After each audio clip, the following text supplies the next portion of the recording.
He's coming. He's like. Hey, Chris. Chris? Do you remember us? Yes. Yes. See? Okay. I see it. I just took a moment there. You Good look to see like you. different. They, get the haircut every 2 months, so I just told them just to buzz pretty much everything off and all that, so. I'm trying to think, did you have a Yes, tea last time? Okay. they have like a little single blade razor, so I just kind of, you don't like go past the stubble, you just kind of, Just do the best you can, huh? you just gotta go with that. Yeah. How are you doing? I'm okay, how about you guys? Good. Good. I did not expect to see this, that's for sure. Surprised. Yes. Well, let me put some fears aside. We're not here for what you might think we might be here for. Well, they didn't know what that's a computer room. I was like, I didn't know we had a computer room. Without computers. Exactly. So you remember, I talked to you, Tammy talked to you, Dave talked to you. We're all in Colorado. And so the last time we talked to you was a different situation, right? Our investigation was open and your case was open. That's completely different now. So your case is completely closed. Nothing about what we're going to talk about today has anything to do with an open investigation. So we're not here to get more charges on you or get any statements from you that are going to jam you up anymore, right? That's all done. So all of our cases are closed and the court case is closed. So there's nothing that we're going to talk about today that's going to get you in any type of more trouble at all. And so I wanted to make sure you knew that's not why we're here. Okay. But why we are here. So the three of us work from 3 different agencies, right? Quite a bit different. CBI, FBI, and Frederick PD. Different goals. And the things that happened with you kind of all brought us together. And as the months have passed on since everything happened, we just keep in touch with each other and we keep talking to each other. And we've all separately kind of said, did Chris seem unique to you? And me and Tammy have talked about this, Dave and I have talked about this. Did Chris's situation seem different to you? And we keep having that conversation. We can't quite put our finger on it, right? We think that your life leading up to all of the things that happened were very interesting to us. And for me personally, I don't know if you remember, but one of the last things you told me was, hey Graham, I'm sorry that I started lying to you. And that stuck with me for the last couple months. It's been ringing in my head, right? I've never ever worked a case like this where someone told me that ever. And so as I walked away, I thought, Chris is different. Chris is a little bit unique in that regard. So in talking with Tammy and talking with Dave, I said, what did you feel like when it all went down? When we were there, when we were talking to you guys, and we all kind of, in our own different way and in our own different wording, said it all happened a bit too quick for us, right? So when we saw you last, we were talking about your family, about your parents, about everyone. And then the next thing you know, for me and Tammy and for Dave, all of a sudden some patrol officers came in and arrested you. And that was far quicker than we had hoped it would happen. And you understand why that happened, and we understand why that happened. But it left us with 1,000 questions that we didn't get to ask. And then even more importantly, I think it probably left you with 1,000 things that you didn't get to talk about with us. I don't know if you feel that way or not, but and so that's why we're here today. We wanted to kind of talk to you a little bit more about everything. I think there's a lot of things that you didn't get to talk about, and so that's why we're here. And it sticks with me that to this day, there's not one person that's told me, I saw it coming. I knew Chris was like that. I knew it. Not one person. So it's interesting to me, right? Not one. So we want to talk a little bit about that. Some of the people that we work with, your family, Shanann's family, have said, if you get to talk to Chris, would you tell him some things for me? So we have that to talk about today, and it's good. I think you'll like it. I think it will give you some closure. And so really that's why we're here.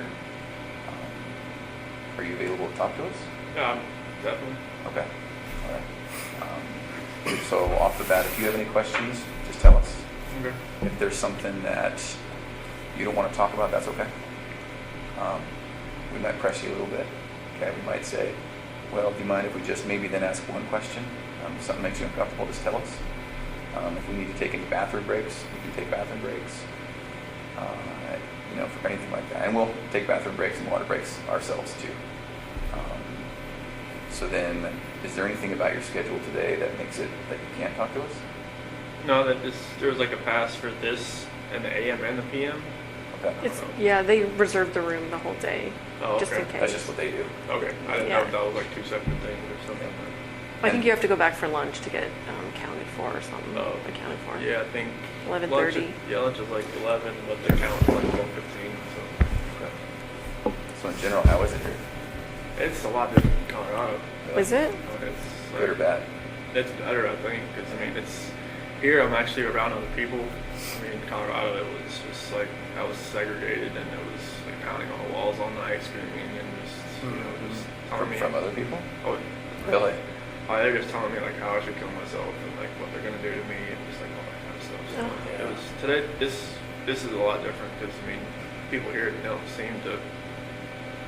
It's not like they don't care, but it's just kind of like they don't like judge you as soon as you walk in. In Colorado, it was like they knew why I was there, and that was it. They were just like if they had 1 second alone with me, it would have been Really? they would Gee, man. Must be out then. out of like what kind of jail. I don't know what it was like in DOC there, but like, they had to lock down the jail for me to walk down the hallway. Wow. It will? So they had to make sure you were completely separated from anyone else. Jeez. Wow. Like I didn't see anybody else there. Like I was in the cell next to somebody, but like I never saw them. You just hear them.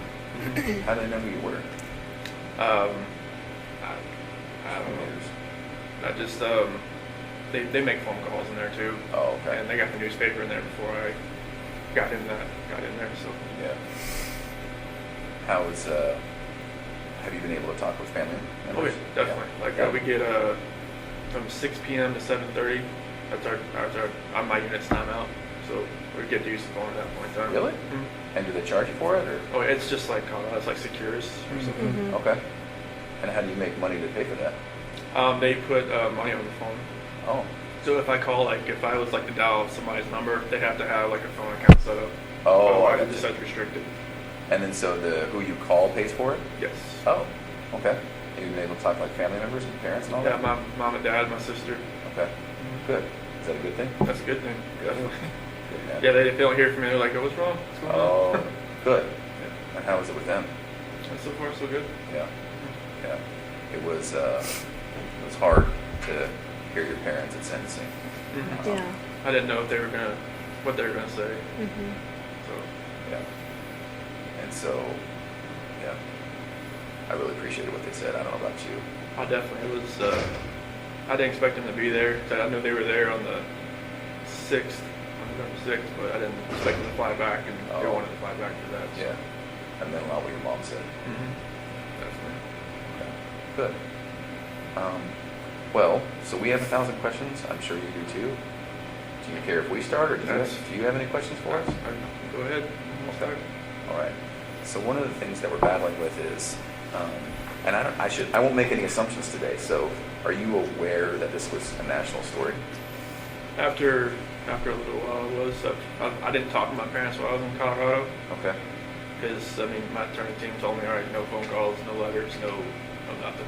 Okay. So like I made one phone call when I was in the segregation area there, but my dad thought it was like somebody like a news. Oh. Somebody trying to call. Oh. 'cause So it he was didn't Colorado answer? number. Yeah, so he didn't answer. But other than that, Okay. I didn't talk to anybody. But from what some of the deputies were saying, that or my attorney team coming in and said, this is like they've got people from Australia, England, and all kinds of people trying to figure out what's going on. So. Did they send you any of the letters, like fan mail or anything? Well. I got letters, but I couldn't keep them Okay. with me, so like I could read them like on my hour out. But it's like I got a bunch of just letters that had no return address and stuff that was just not very good letters. Yeah. So Okay. They came from a weird perspective, didn't they? From what we have heard.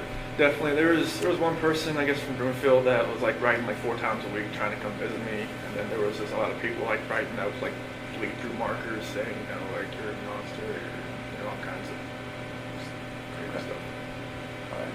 Well, we're going to talk about some hard issues today, but I don't intend to take you to a dark place today. Okay. I hope that when we're done, you'll feel better. I hope it'll be therapeutic. We're going to talk about, obviously, what happened with your family, and so that's going to be hard to talk about. I appreciate anything you can tell me about it. If you need to take a time out, if you need to get a tissue, that's fine, right? I think it'll be very good for you. It'll be good for us. And so one of the reasons I asked about that national attention is we were aware that you were getting a lot of letters, a lot of interest, and then us personally as law enforcement, we got so many people who claim to have known you, claim to have been with you, dated you, slept with you, and 99 times out of 100 they were just crazy people, right? And so maybe that's a good place to start. Had you heard about any of that? John Watts, he told me about some dude from Wyoming. Yeah. Trent? Yeah, that guy. That blew my mind. I was like, who the hell is this guy? And who told you about that? Attorney John Walsh. Oh, okay. Yeah. Do you mind if we talk about him? Yes. Graham and I interviewed him. You had to? Yes. A waste of our lives. Yes. So Trent, in summary, Trent came in and said, met you online on a dating app, had a few, casual but quick sexual encounters with you. And let me be very clear. Not only are we not here to jam you up today, we're also not here to judge you. And if there is anything like that, you can imagine we've heard way worse, way different, So if it's true, I hope that you can just casually say, yeah, I mean, this happened. It wasn't as bad as he said, but maybe this happened. So his story was met online, met you, and it was a time when you were experimenting with maybe men.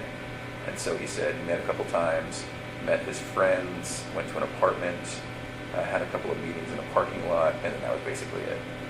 Does any of that sound familiar? Okay. No, I never met the guy. Okay.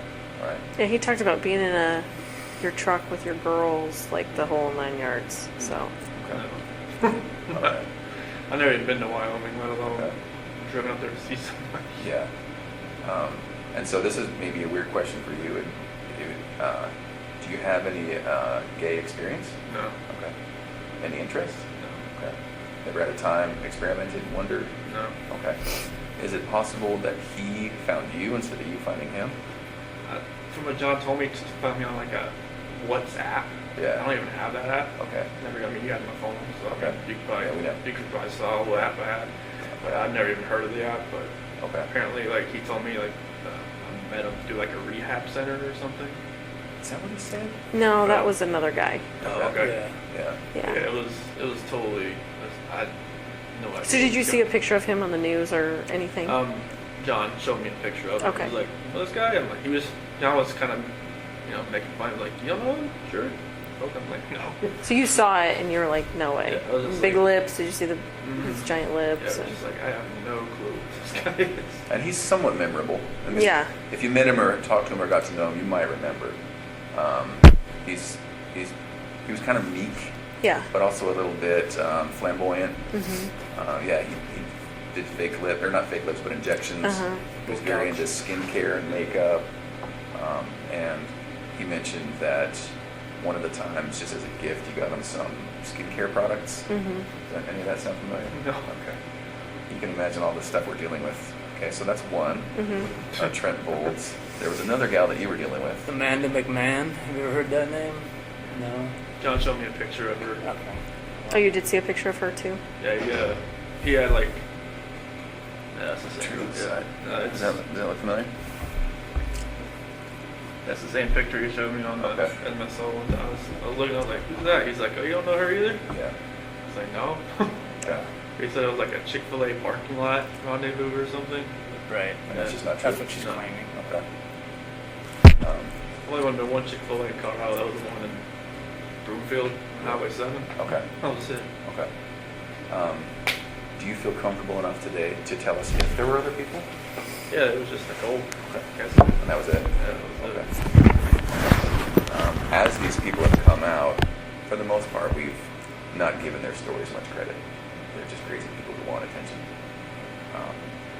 And so, but when that does happen, it does make us think, there may have been others. And so Nicole was the only one? That was the only one. Was there ever like a one night stand with someone else just out of the blue and one and done? No. Okay. All right. Do you mind if we talk a little bit more about Nicole? Sure. Okay, so walk me through it, because that was one of the things we never really got to ask you about. Right, we didn't just talk kind of much skipped about on and talked about where the girls were, but so what happened there? So it was probably around June 1st or something. That's when I first met her. And it was just like a work conversation that she messed with the gas meters that, we were out in the field. And I was messing up, and then, I took it to her like, hey, what's going on with this? Like, how do I fix it? And, after that, we just ran into each other a few times in the office, and I think it was probably the fourth time meeting. She had asked me, because like when we were talking back and forth, I would say, like we moved here from Colorado or from North Carolina and stuff like that, and then she's like, "What's all this weed stuff you come?" Like, I took out my phone and showed her a picture, like my girl's on the phone. She's like, "Oh, okay." She's like, "So," I'm like, "Yeah." Like, I didn't wear a ring at work because like I sent it off so it get refitted when I lost all that weight. So, but You lost so much weight that your fingers lost weight? yeah, it was literally like I was out in the snow one time. I went like that, and my ring went off on the rocks. So I was just like, I was panicking trying to find out like I can't wear this anymore. But so after that, she left me alone for a couple days, and she texted me outside in the field. And then after that, we just kept texting back and forth, and it was just just like like she used to work in a little rig out in North Dakota, I think. And we just kind of trading stories back and forth about what we did and everything. And then one day it just kind of went to a different level, and then I never thought it would ever go to that level. But she was talking about meeting up after we got back from San Diego. Shanann? Yeah, we were in San Diego from the 22nd to the 26th of June, and we met up after we got back, and How did you guys meet up? at a park in Thornton. Thornton somewhere. And after that, we just kept seeing each other pretty much the whole month of July. So let me ask you this. You tell me if I'm wrong. You strike me as somewhat of a shy person. So when you guys were meeting, was it just kind of very initiatory, like flirting at first? Okay. From both sides? Yeah, Okay. it was just kind of like feeling each other out. It's kind of like, Yeah. And so texts, any calls? more near the end of June, Okay.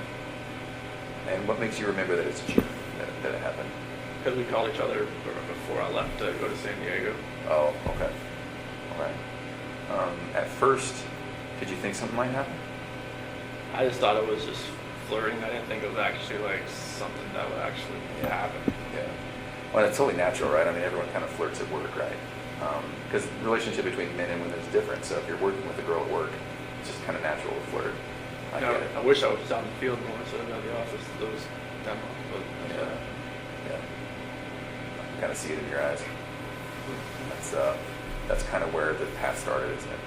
yeah. I mean, if I was like, because when I went from like a rover to a field coordinator, like I would spend more time in the morning time in the office trying to get everything like situated where we're gonna go, and everything like that. And, if I was a rover, I'd be more out in the field, and instead of like coming to the office like for more than an hour. Right. It just gave me more time to run into her, pretty much. Yeah. Okay. What did she know about you? Did she know you were married at first? She did once I showed her the pictures Yeah. on the phone. Yeah. On the, like the home screen picture and everything. So was your wife in that picture, or was it just your girls? So it was just my girls right there, but my wife was the lock screen. Oh. So she knew I was married and my kids. Okay. Are you aware that she said she didn't know you were married? That's What did you fine. think about that? I figured it was like just trying to save face, trying to just trying to. And something my sister said, it was like just trying to keep things together. Yeah. Or just trying. She phrased it a different way, but just kind of like just like ground control, just trying to control everything that's going on around her. Because I'm sure she got bombarded by all kinds of different sides from the media and everything. So. And Have you friends. talked to her at all? No. No. I'm No. hoping she hasn't written me in a different alias or something. No, I'm not talking to her that way. Oh. And are you not allowed to talk to her? I would hope not. Okay. No one told you that then? No, I mean I would expect I thought like in Colorado it said like on the DOC list if you're on like a victim list you can't call anybody. Oh, right. But here I'm not sure if that's the same. But I've just talked to my sister, my parents, some friends of my parents. Okay. Do you wish you could talk to her? Maybe once just to Get some closure? say like hey just once. Yeah. Just to say, hey, like, I'm sorry this all happened. I'm sorry. I'm not sure, like, what happened, like, afterwards, like, what you went through, like, if you had, like, counseling, if you're, like, different state, if you had to leave everything behind. I just wanted to let you know I'm sorry, and that's not something I ever saw in my life happening or happening to somebody else either. Would you be alright if we told her that? That's fine. Do you want us to? Do you want us not to? And if she would want to even talk to you guys, I mean, I'm not sure if someone contacted her, but I'm sure she'd answer your phone call more than an attorney phone call that she didn't want to go answer. Yeah. Oh, so your attorney tried to call her and she wouldn't answer? Yeah. Yeah, because I remember her phone number, but after that they figured out, I guess, where she lived. They left a business card there. And she just, pretty much after like the 5th attempt, she said, stop coming around. Oh, okay. Yeah. Yeah. I'm sure she's getting bombarded like everyone else, so. And hopefully it's calmed down since, but I'm sure, like, I just hope she can, like, I'm not, there's, like, normalcy for her, not since she's on the outside, but I'm hoping it can get that way at some point. I'm not sure if she had to leave Colorado or not, but I'm sure, like, that would have been hard if she did. Mm-hmm. I know Anadarko was her dream job, so that's one thing I always, like, asked my attorneys is, like, did she have to leave? Like, did she have to do anything at work? Because that was one thing, so she always told me that was her dream job, so. Oh, really? Yeah. Where does she mean? Like an oil company in Anadarko is like, I mean, unless you're working for like BP or like ConocoPhillips or something. Oh, I see what you're saying. Anadarko's like, It's like big leagues. yeah. Can I ask kind of a tough question? Did you love her? I felt like it was true. Yeah. I think so too. I think it was the same from her. Yeah. Okay.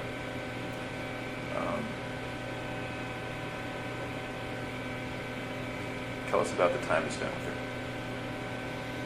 Well, I mean, it felt like it was, I think like when you said like more, I was more like a shy guy. It's kind of like I've never like been pursued by anybody before. It's kind of like I was the one, trying to pursue. Because like when me and Shanann met, it was like, she was always like pushing me away, kind of like, She was sick for a while, right? Oh yeah, she had just got diagnosed with lupus, and she was on like a bunch of different medications and stuff, and it was like, I guess I wasn't her type. And you weren't her type? I wasn't her type. Okay. Cause like she told me like when she first, because we had met. She told you that? Yeah. You're not my I type. remember you telling me that. Yeah, it was like, when we first met, like it was at a movie theater. And my cousin's ex-wife set us up. You were dressed like shit, weren't you? I didn't. I think that's what you told me. Yeah, I didn't know like that. They didn't quite have any games? So she was fancy and he was in like shorts and tennis shoes or something, right? Shoes and like I should have known the doorman, was in a suit. And I was just like, this isn't good. And like Was when it at the theater? It was a fancy theater, right? it was Kinda? in Charlotte. It was called the Epicenter, and apparently they give you like champagne and all kinds of stuff. Oh, this is a fancy date night theater. Yeah. Yeah. I think Movie he came. theater. I think he came like he was going to a Like I was Cinemax, like like Uh, like I was going to a bonfire like or an something. AMC. It was like a play theater. No, it was like we Movie just watched theater? the normal movie, but like you can like drink champagne and like Yeah. have like a Jack and Coke inside the theater and just Yeah. sit there and just whatever. But like yeah, when she first saw me, she was like, I should probably just turn and talk to the bartender a little more. And she's like, no, I'm not here to meet. But yeah, like I was like persistent trying to pursue something. I liked her, and even on our first date, like I couldn't even eat anything really. I was just like, you know, You're so nervous? yeah, Really? yeah.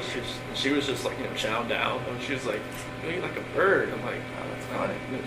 And she talked to my parents like, you know, months later. She was like, this guy just never ate. It's like, this guy eats like a trash disposal. I was like, no, not around me. I was like, well, I was nervous. I was just like, I was always like shaking and everything. But yeah, I was always pursuing her, and then just like finally I grew onto her. Like, you know, I would always like with her medications and stuff. I would always like, she had like 8 bottles of medications, so I would always get like her day and nights and kind of like put them all in that little, you know, flip open Pill box. yeah, all that kind of stuff. And I would always, you know, be around her. I even went to her colonoscopy. She said after that she knew I was like kind of a keeper. It's like, you know, who goes to a colonoscopy after 3 months with somebody? Right. That's a little soon. Well, she asked if she needed a ride. I'm like, yeah. She's like, you want to go to colonoscopy with me? I'm like, sure, why not? Yeah. Like, even sat with her while she drank that nasty stuff all day. Yeah. Oh. That's, Where she's in the bathroom that's all a good day. test. that clear stuff that doesn't really taste clear. Yeah, but yeah, it was. I mean, it felt like it was a great relationship. Everything was great. Now you're talking about with Kissinger? No, with Or Tom with Shanann, and like in the first year, you know, like, you know, my parents never.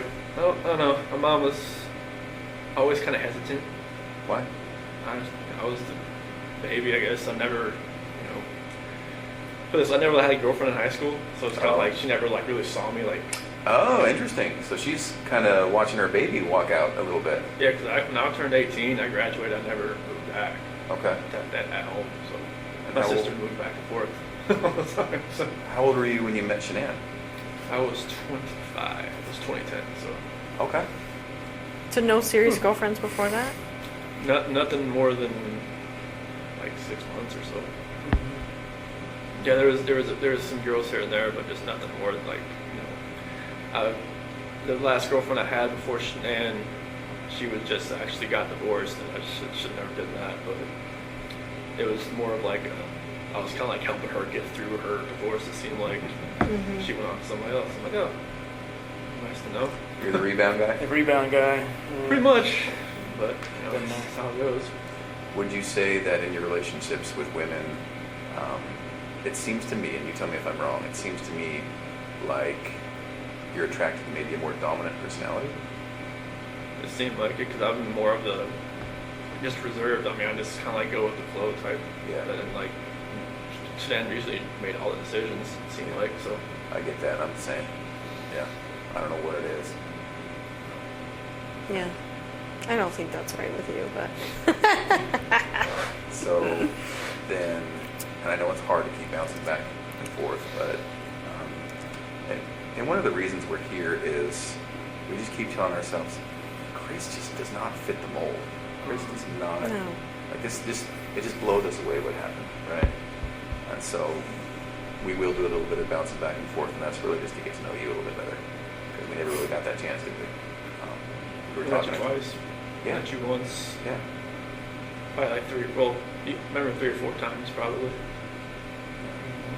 So then do you call her Nikki or Nicole? I would call her Nikki. Okay.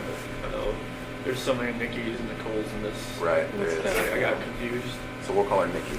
Okay. So then with Nikki, was it different? It just seemed like I was more in control. It seemed like, and that never happened. And, like she'd actually like ask me like my opinion on a lot of things and just like what I wanted to do and just kind of like, okay, That was new, wasn't it? very new. Oh, that's fascinating to me. And so did it feel more like an equal partnership, or? It seemed like it. Yeah. Okay. So then when it was date night, would you guys talk about it? Would you ask to go somewhere, or would she say, I want to go somewhere? Was it two things? You know, the first time we went out, it was to a movie over at the Orchard, off the 144th over there, and you know, I asked her like, "Hey, you want to go see this movie?" And like, she's like, "Yeah." I'm like, "Okay, cool." And we got there, it was sold out, and you know, normally you probably just have just wait 2 hours, like just go home, but now she just wanted to walk around and just talk. I'm like, okay. Oh, wow. So that was different, and you know, I think she wanted to go to the car museum. Shelby Museum in Boulder. I'd never been there, and I was, That's right up your alley. oh, You're a yeah, mechanic. I was just like, that was awesome just to walk around cars for like an hour or so. And then, drag race in Vandermeer. Okay. And I haven't been to a drag race since 2008. And that was in Charlotte. Okay. Like, they have a 4-lane drag strip over there. And it's like the NHRA, the Top Fuel, and fun car stuff like me and my dad used to grow up and just go there like all the time. And then went to camping in Sand Dunes National Park, and I'd never been camping. I always wanted to do it. Thought it was she'd done it like countless times. I Oh, guess. really? So, Okay. She's outdoorsy? yes. Okay. Yeah, she's I guess every time like she needed to clear her head, she'd just go by herself, just go somewhere. Oh. Yeah. So she's a completely new type of person and relationship. Yeah. Okay. All right.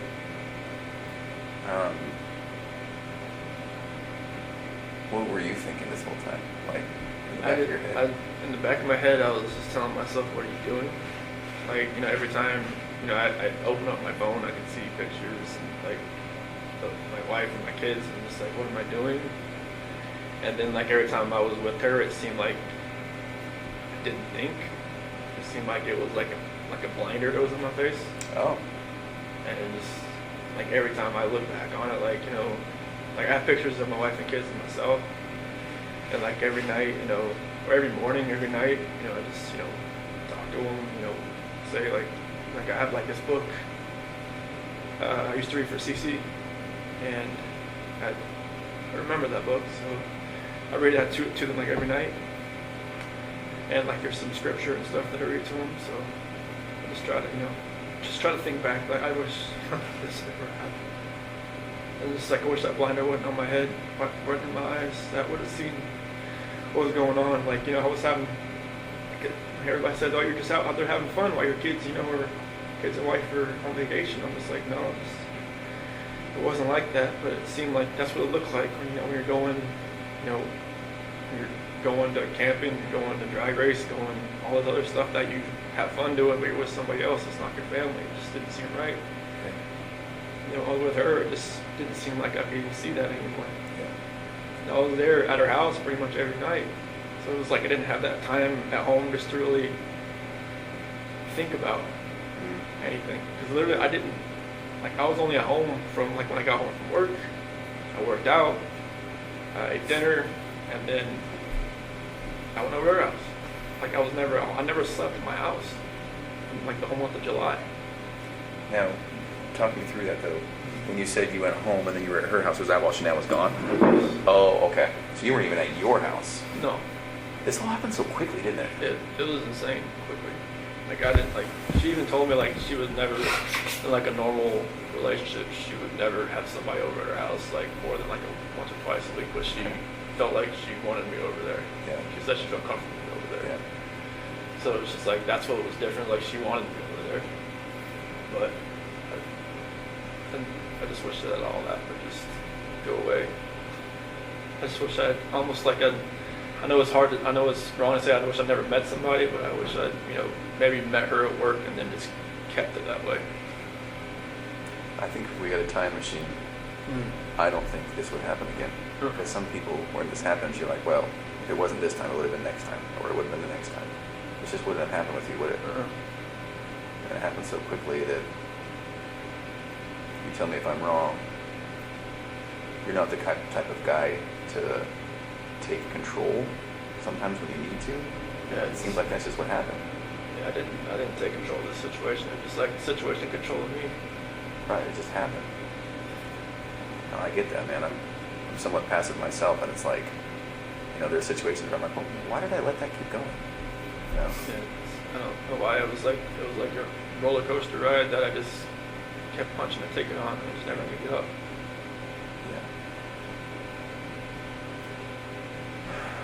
Can we talk about the hardest subject? So when we were talking, the last time we talked, the last thing we talked about was where the girls were, but we never really got to talk about that night. So what happened? So nothing really happened that night. It was in the morning. Okay. It was, me and Shanann, she got home like at 2 o'clock. And, I felt her get into bed. And I just felt like I didn't feel it. I just made sure I looked at my phone at 2 o'clock and make sure she's okay, she's in there. And I could kind of feel her kind of stirring around a little bit. And I just had a feeling that she knew like what was going on. Because I mean, obviously, I didn't use like an NRCO gift card, that I'd gotten. I'd used my actual credit card, and I kind of just felt like she knew what was going on, and she started rubbing her hand on me, and we ended up having sex. But I guess that was more like a test. Oh, I would have thought. interesting. Okay. Yeah, because when we talked, when I woke up or later on in the morning, like, I pretty much, told her, like, I didn't think it was going to work anymore. And she was like, what happened? What was last night? Mm-hmm. So I figured that's called the test after I've gone through everything in my head. That makes sense. And she just told me, like, to get off of her. And she's like, I knew there was somebody else. I knew there was somebody else. I knew there was somebody else. I couldn't bring it. I couldn't just say yes, there is somebody else. But then she's like, you're never going to see the kids again. You're never going to see them again. Get off me. Don't hurt them. And then Is that what you said? because like when I climbed in bed, that was pretty much like on top, pretty much like straddling her kind of deal. Okay. And she thought I was gonna like, hurt her or her baby or something. So, because she knew that like, something had happened. She thought I was just trying to, just check out or something. So, Okay. and that's when that happened. I know it's hard, but do you mind if we talk just a tiny bit deeper about that? So she comes home, she touches you, you guys have sex, it seems like she's doing her test, which I understand. Sounds like you do too. I'm sure like, Nikki or not Nikki, Cole Atkinson or Cassie probably told her, That's what I was thinking, right? They talked about it during that whole weekend. more than like that. That's my parents told me there was like going through like text messages, it's like all like pretty much they all kind of just told her he's with somebody else type of deal. Yeah. And she spent a lot of time with the gals. That's what they did probably all weekend is talk about it, give her advice. I think that's what we found, right? Yeah. Okay. So she comes home, you guys have sex, and then did you fall asleep between then and going to work? Yes. Okay. So then at some point, does she wake you up or does you wake up for work? My alarm wakes me up. Oh, okay. And you're going to work out. Mhm. But then that's when she started wanted to talk more. And she was pretty mad? Okay. Yeah, it was, I had already kind of knew that, using that credit card, Was that intentional? Yeah. I had no other way to do it. Oh, I used, like, because I got these narco gift cards from, like, doing good stuff at work and stuff Yeah. like that, and I had used them all. oh. Was part of you just like, screw it, whatever, I don't care. I'm using this card. Part of me just wants to say, Nikki, can you pay for this? But I don't know. Yeah. Even, I think, from what my attorney said, she even noticed I used a different card, like a blue card. Oh. Maybe she thought, like I felt comfortable enough just using a normal bank account or something. But, I told her I was going to Iraq, and I told you I was going to Iraq. Yeah. And it was just like, it felt like, like looking back at everything, like just like reading the scripture more and more now, I can see like, God gave me opportunities to get out. Like even my friend Jeremy Lindstrom, he even invited me because like it was his daughter that came and watched the kids on that Saturday night. And he was like, hey, you said we're going to a Rocky game, you want to go to me with the Bronco game and watch the Arizona Cardinals? Like, in my mind, it was like, go. Just say, hey, I can't find a babysitter. Bye. To Nikki? Yeah. And maybe that would have been like, like a light switch in my head goes off, light switch in her head goes off, maybe it just like goes different directions. that was kind of like my last like opportunity to kind of get out. It seems like, 'cause I wish I would have said, yeah, let's go. Yeah. And I think that would have just put me on a different trajectory. So then, Shanann, did she actually say you're never going to see the kids again? She said that to me before. Yeah. That's kind of hard to hear. Yeah, because she'd said to me before she went to Arizona.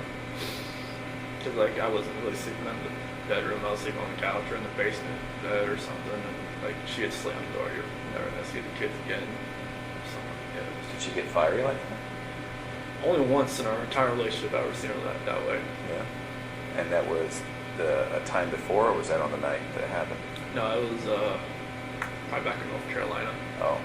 It was just like one of those, it was just a fiery argument that Yeah. I never raised my voice to her or anything, and like, you know, I just got mad and I slammed the door, and she was like, "God," I'm like, I should have slammed the door. Is that when you were in North Carolina that last week? No, it was like Previous to this that? is like 2010, 2011. Oh. It was like early. Okay. In her old house.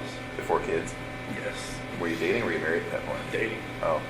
Yeah, it was just like I don't remember what it was about. I think some girl maybe texted me like from my past or something, and like I was just like, this, and she was like, you know, don't have that happen again. And I'm just like, heck, I can't have friends.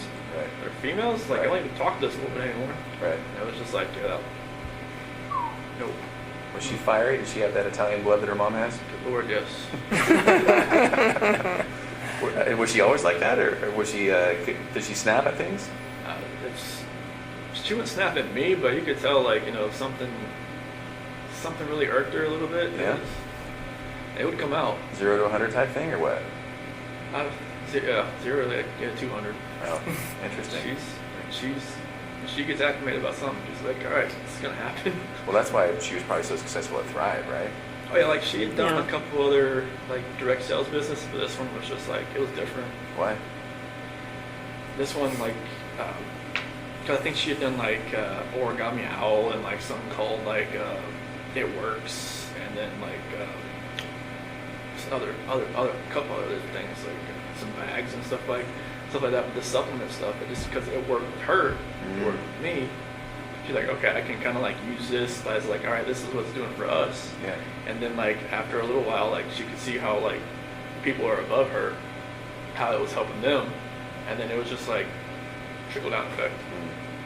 And it was like a good system about like, you know, commission wise and everything was just, she could use all the business IQ she has from running those cell phone shops and from the Dirty South custom shops and all that. I mean, she's business minded. Yeah. She knows how to do an accounting book like the back of her hand. So it all just like fell into place with all that. So then on that night, was it just a new type of fight? It was Never had, or what? What happened? Yeah, it was a totally different type of fight. It was like, you know, it just felt like, I don't know, it was more anger than anything else. Like there was emotion to it at first, and then it just felt like it was just anger. It was just like, you know, like there was no love there. It was kind of like what we were saying, what she was saying. It was just like, it's almost like we knew like something was combating at each other, and we didn't know, like it wasn't ourselves. Really? No. Anger from you or anger from her? I think it was more anger from me and more like desperation from her to, because she wanted to fix it. Yeah. She knew if something wasn't right. Like, you know, like when the whole thing with my parents happened with my parents called it Nutgate. What happened? Nutgate. What's that? Oh, With okay. the peanut. Oh, peanuts in the yeah. bowl or whatnot. Incident. Oh, with her family? Yeah. Yeah. Pistachio ice cream or whatever. Yeah. it was. Yeah, they people Nutgate, somebody call it nut. I haven't heard I that. haven't heard that either. Yeah, I guess what people are calling it. Okay. But that was like another out. Like, you know, maybe I could have just like stopped everything with Nikki and just kind of concentrated on helping like whatever happened there. Because Okay. like, Shanann had a story, my mom had a story. Like, I don't know, whatever happened, I probably asked my 10-year-old nephew. Probably can tell me what actually happened. Well, and they both have their feelings for good reasons, and they both didn't see it the other person's way. And Yeah, and like maybe because I didn't talk to my parents from then on. until like August 6th. And like, you know, my dad took that whole week off. You didn't talk to your parents from then on? Yeah. Oh, okay. Yeah, because like Shanann was like, do not talk to them, do not call them, do not do anything. Is that what she said? Yeah. And Cece's birthday was the 17th, but I think the actual birthday party was like a couple days after. In August? July. In July? Yeah. And like my mom or my dad was going to go, but then there was like a post on Facebook about, you know, allergies and stuff like that Shanann had made, and my dad was like, no, I just can't do it anymore. Just like, because... He perceived that as her taking a shot type thing? Yeah. Okay. Yeah. Like, she always says she never, you know, put those posts directed at anybody, but she had a method. Like if you read them, you know who she's talking about. She had a method to the madness, and you can see it. Mm-hmm. But I wish I could have just took more time just to fix that. Because like I wanted my parents to be involved. Like since, you know, like the whole wedding thing, and then up to that, it was like, you know, my mom and my sister were always like, you know, combating with Shanann combating with them. My dad was always cool. Like he's just like me. He's just like, you know, go with the flow. Like I just want everybody to get along type deal. Chicks, man. I loved your dad. Oh, he's the best. Isn't he? I So- loved your dad. I'm sorry, keep going. That's cool. I just wish I could have, like, just when we were at the beach in August. Like my dad was supposed to take the whole week off just so we could see the kids and like see me and like we have a cookout at my sister's house or something. And then, but we just pretty much spent 5 days at the beach, and Shanann had like booked it so like, you know, I mean, I don't want to say like punishment for them not to see the kids, but like I wanted them to see it, see them. You know, just I wish I could have fixed all that. And I even like when I was at the beach, I told Shanann that it was more like what was going on was more like I feel like, you know, because my dad's my hero, I feel like I've lost like something in my life. I haven't been talked to him for 3 weeks. I haven't been to see the kids for 3 weeks, you know, on FaceTime or anything. And I wanted them to be able to have that relationship. And she was pretty much gung ho, like she tried to kill my daughter by giving her pink. I was like, I don't think she gave it to her. And that was that her stance? Is that your mom put something in front of Cece? Like to kill her, or No, just just like didn't care, like didn't pay attention? she thinks that allergies and like this state of age is like people think, oh, you'll be Like it's fine. made up Like kind of yeah, thing? he'll be fine. He'll just have a rash. He'll be fine. I've seen Cece, you know, like the first time. Well, I've seen a picture of when he had a cashew the first time. It wasn't good. And then she had kiwi the second time, and then the same thing happened. And I know it's real. So you know it's serious, yeah. Yeah, it's not like, it wasn't like her throat like closed up, but she broke out in this full body rash that looked really crazy looking, and luckily like, you know, nothing with her throat like happened. But So did that make you angry at your mom for doing that? yeah, I mean, I just like, no, you just gotta, I told her you need to think, you need to like, you know, pay attention. Just because another kid can have something doesn't mean another kid can have something. Because like when we were at that birthday party at Jeremy's that Sunday, you know, they had this cake there. Like Bella wanted it so bad. I'm like, can't give it to her because Cece can't have it. She was like, you know, okay. And all the other kids were like, if they can't have the cake, you know. They're like, I just kind of took them off and gave them some like one of those frozen pops or something. But you know, it's just like she had to learn that just because one kid can have something and there's another kid that can't have it for a legitimate reason, like, you know, she couldn't have done it. But you know, that's the kind of talk I had with her. When Shanann called me, I think it was maybe like middle of July or something when she told me all this had happened. That's when I called my mom and talked to them for a while, and then they were just like, you know, they just couldn't deal with her anymore. Shanann just kind of like, you know, they like flipped out. And my nephew told Bella to go hide behind the curtain because I don't think your mom was going to let you come over here again or something like that. Oh. So it got heated. Oh, it was bad. Really? Yeah, it was like a last straw between them, I think. Like in the same room or over the phone? No, they were at They were at my really mom's heated. house. Yeah, because Cece and Bella and my niece and nephew were there. Okay. How did Shanann find out about the ice cream thing?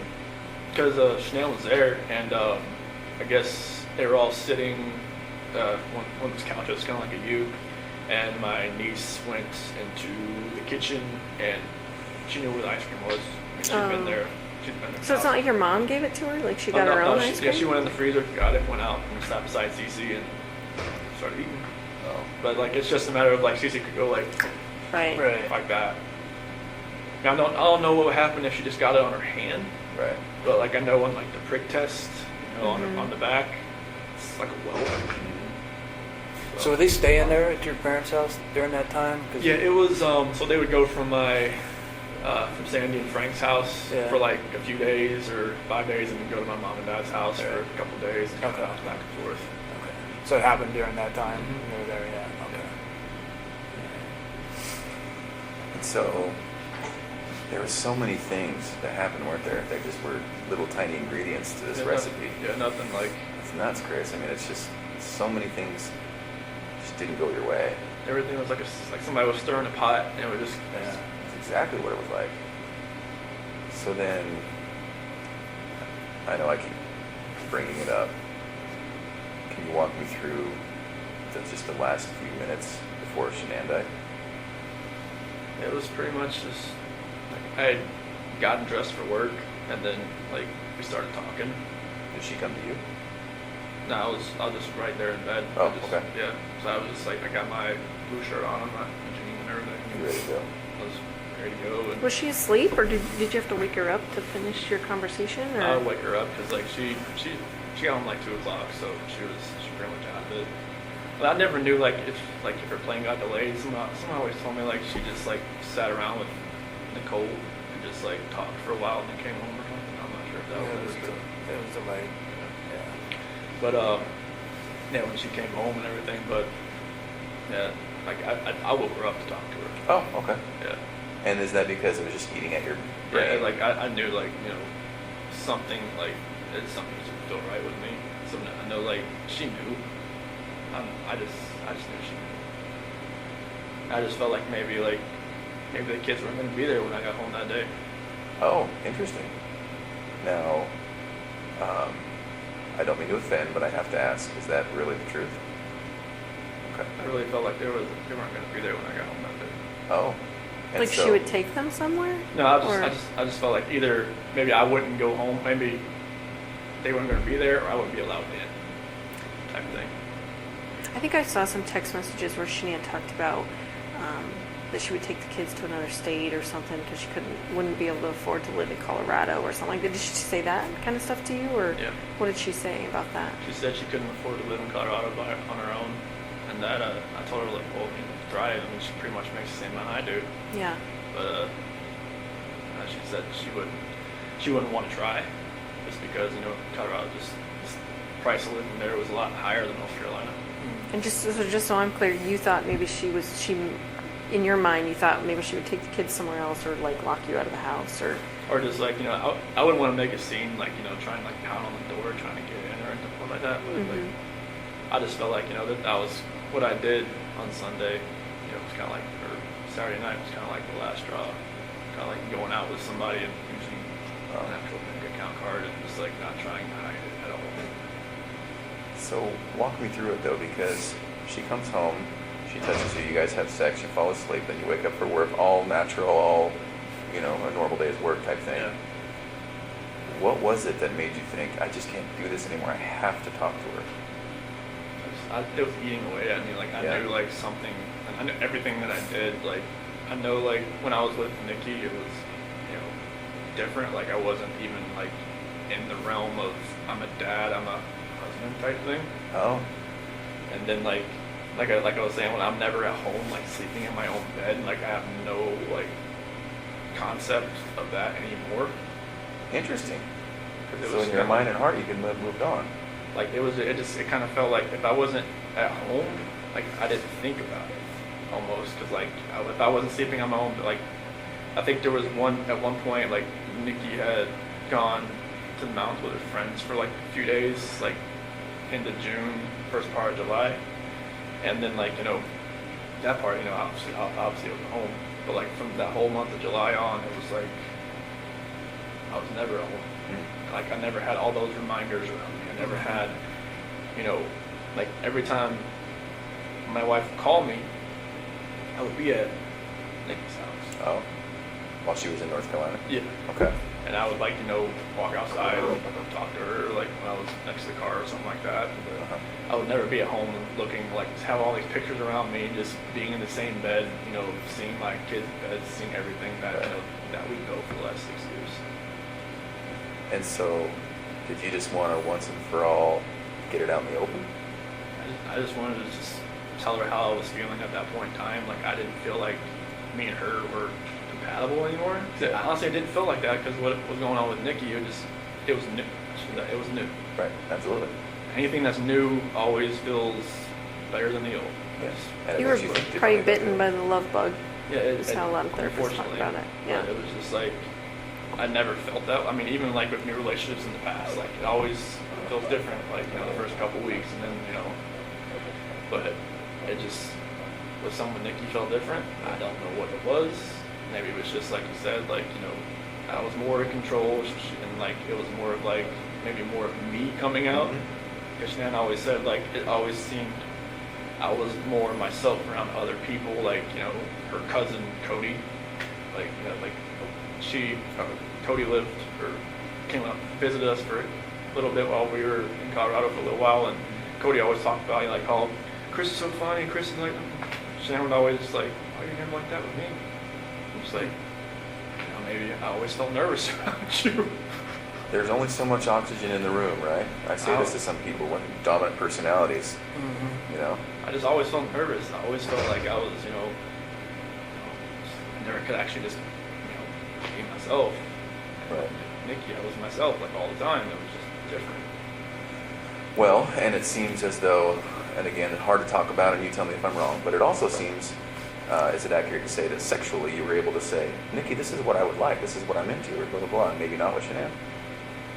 No, Nikki just wanted, she wanted what she wanted. She wanted to do it pretty much all the time. I was just like, okay, that's fine with me. Okay. With Shanann, it was just like, hey.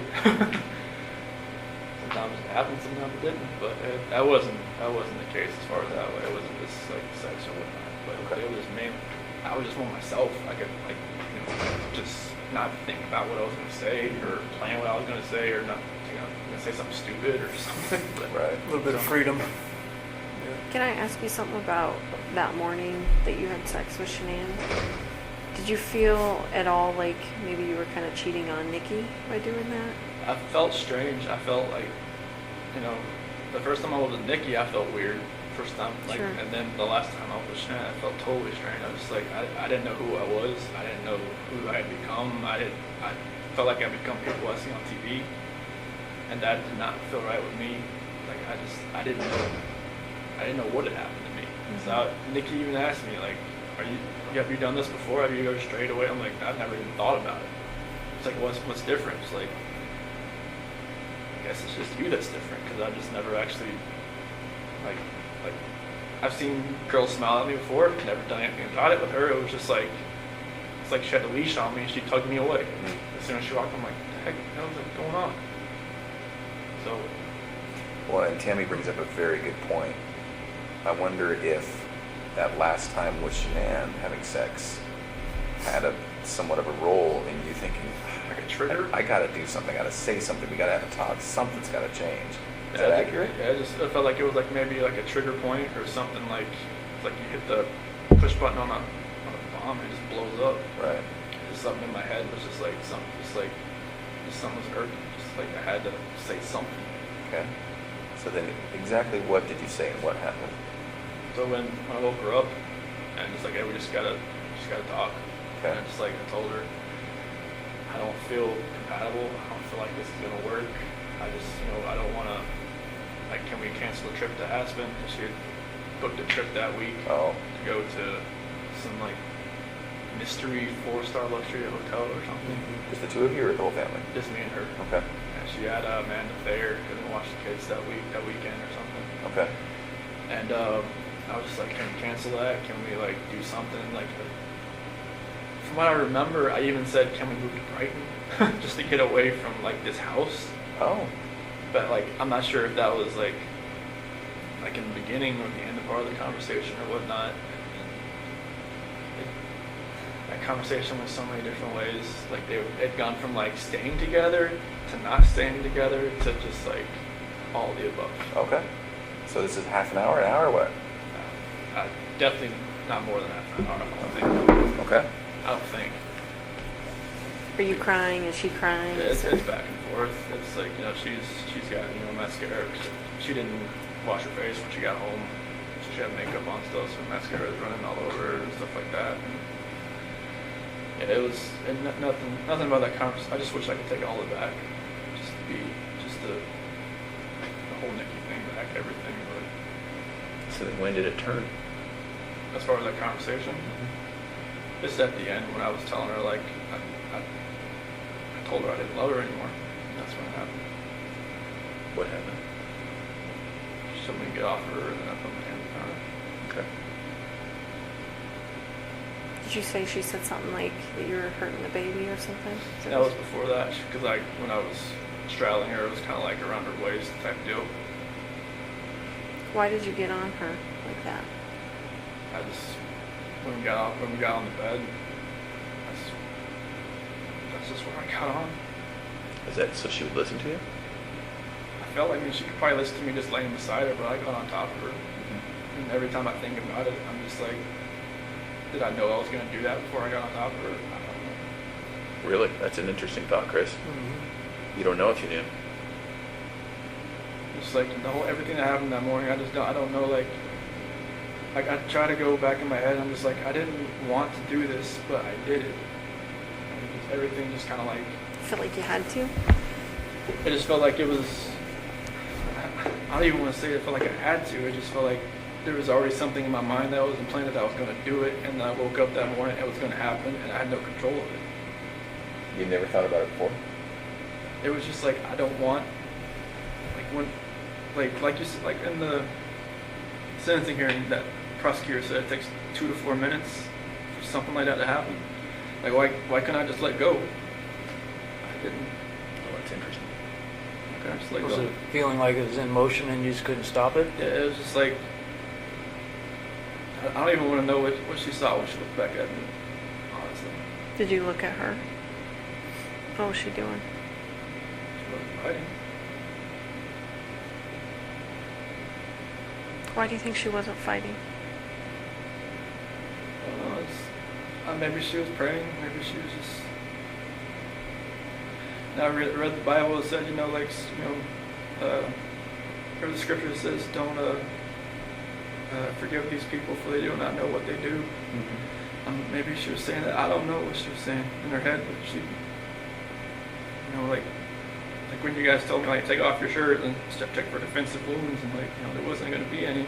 She didn't fight. I don't know why. Like she didn't grab. Could she grab your arms, or were her arms pinned down, or? Not that I remember. I don't think so. I mean, I don't think like I moved to where my knees were around her arms or anything. But it was just kind of like when I got on top of her, we started talking. That was it. It's kind of like in my head, or like in the back of my head, that was going to happen, and just like at the end of the conversation, it was just like, that's what happened. I just wish I could have let go. Did it seem like it was that long? 2 to 4 minutes? How long did it seem for you? Almost kind of felt like it was longer almost, because it felt like time was standing still. It's kind of like I just saw my life just disappearing before my eyes, but it just like I couldn't let go. It was like somebody else, like if you picture somebody else around you, holding your hands, holding you, keep you from not letting go.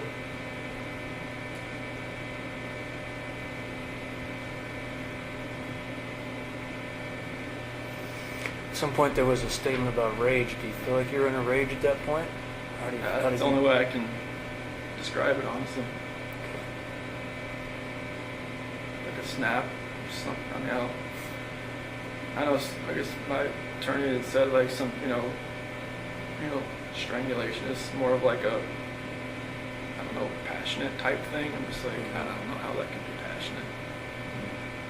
It's just intimate because you're right in there, Yeah. using your own hands.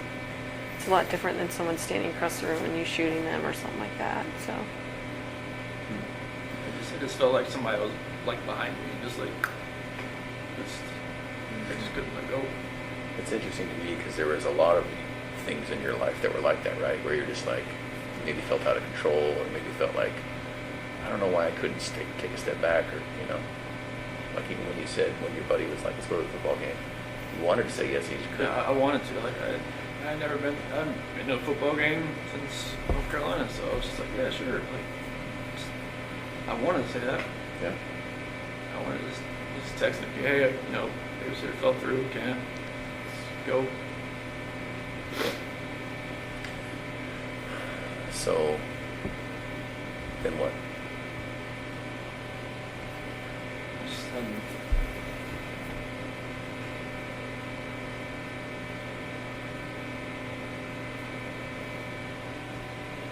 Just, after, you know, Shanann was, I guess, when she was gone, it was just like, I didn't know what was going on. It's like, it was like a traumatic, I don't know what you call it, traumatic event type, and everything, and like, I was shaking, I didn't know what had happened.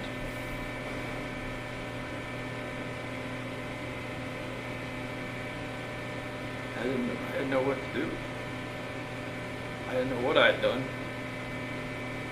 I still wasn't in that right state of mind. I don't think like I was in control of what I could think or what I could do at that point in time. Like most people say, like, why don't you just call 911? Why? I'm just like, unless you're in that situation, you don't know. We don't know what you would have done. Mm-hmm. It's easy to play Monday morning quarterback. Mm-hmm. I agree with that. Like you said, if somebody shoots somebody, you don't know what was going through their mind at that point in time. Mm-hmm. You don't know what you'd have done. So what happened next? Bella came in the room. Is that what happened? Bella came in. What she said? What's wrong? Wrong. Did she hear something? Is that what she came? Obviously, I think. Okay. What'd you tell me? Somebody don't feel good. And then, did that happen with Bella right in that room? Not in front of her. What happened? She walked in as, you know, she's docking up. She was sleeping. Mm-hmm. Did you take her back to her room? Put Shanann in that sheet that you found at the site. Okay. And what?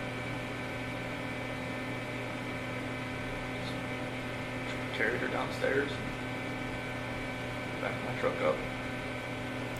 At that point, were the girls still there? Okay. So then Shanann's in the truck. Then you went back to the house. We got everybody back in the truck. Was Bella first or was Cece first? In the truck?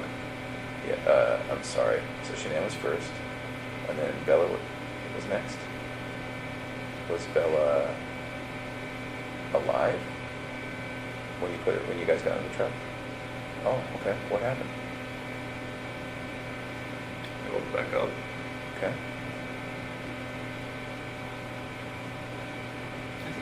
I don't really want to talk about this part, honestly. Okay. Those are my kids. It's my baby. I have to talk to them every night. I help to stay up. Okay.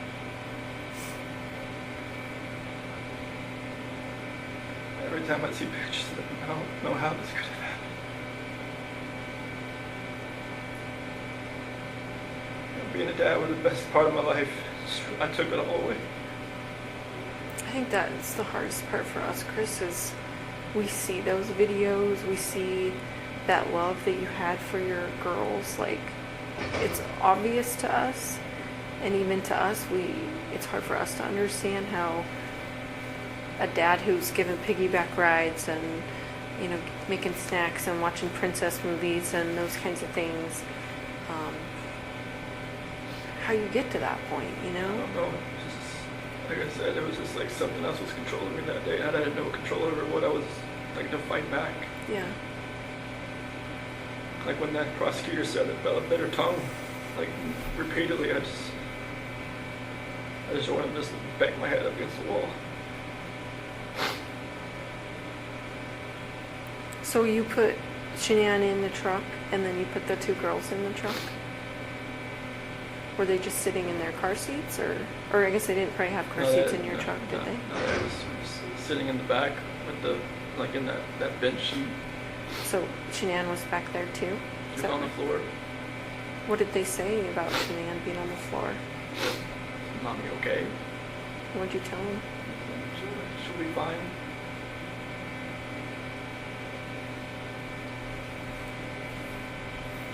Did you have their stuff with them, like their toys and their blankets and stuff? They had something with them that they carried. One of them, I think Cece and Bella had like a blanket or something with them, like a pink blanket. Or what about the dog? I think one of them had a dog, right? That talked, or dog. yeah, Cece. Yeah, one of them had like a little barking dog. Was that with you too? Do you know? I think it was. Try to. It's hard to remember. Like if Yeah. they had like the big blanket, small blanket. So, I think I saw on the video that you put a gas can or something in the back of your truck. Is that right? Did you have different plans when you put that in there? I don't know what was going through my head. I felt like maybe I could just get rid of myself at the same time if I was doing all this, honestly. Yeah. You just think about that? What'd you think about that? I felt like I deserved to live after what had happened.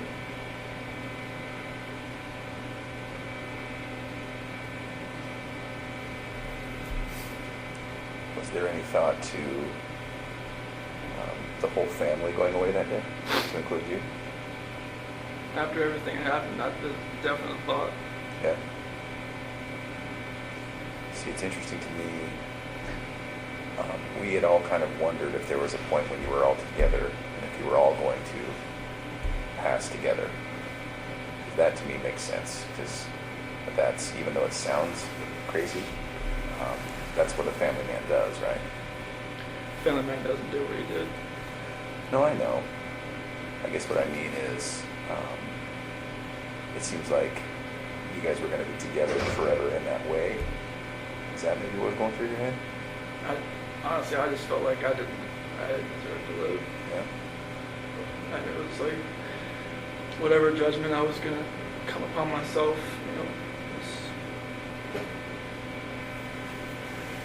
I just didn't deserve to be on this earth anymore. What happened? Okay. So what made you not do that? Do you think?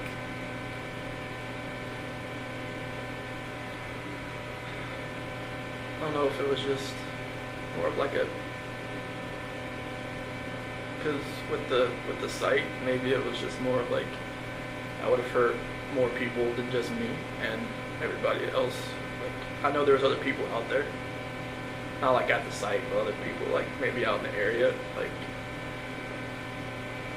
I didn't want something like on the site to catch fire and blow up, and then other people around would get hurt in the same.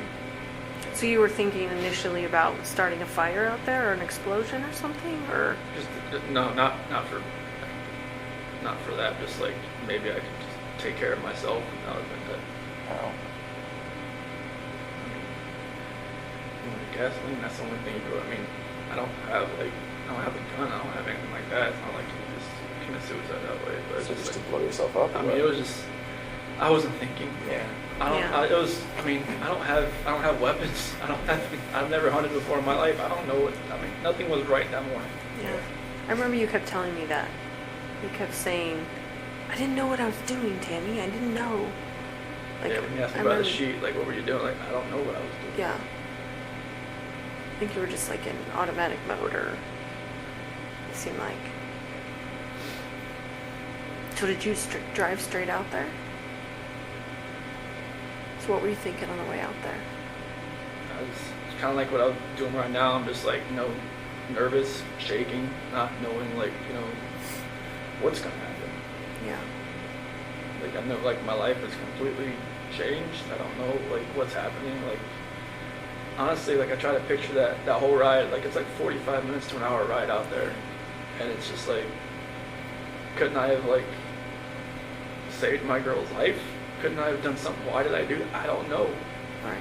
Like, this is my flesh and blood. This is like what I wanted all my life, was to be a dad, just to have, you know, kids, and they loved me, they, you know, all that, and it just nothing made sense. Right. Like the oil tank, nothing made sense. I'm just like, what the doing? Mhm. So what happened when you got out there? I took Shanann out just to a place off to the site, Mhm. and then What were the girls doing when you were doing that? just sent them back to the truck.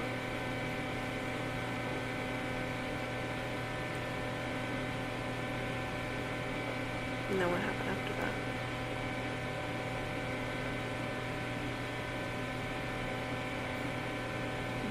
CC was first.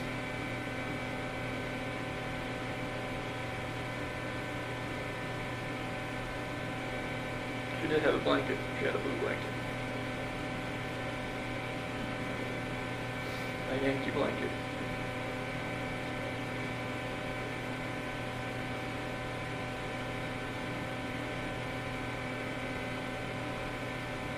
So was she alive when she went into the oil tank? No. I put the blanket over her head. And that's how she passed. Couldn't breathe. I put the blanket over her head. I didn't want to. No.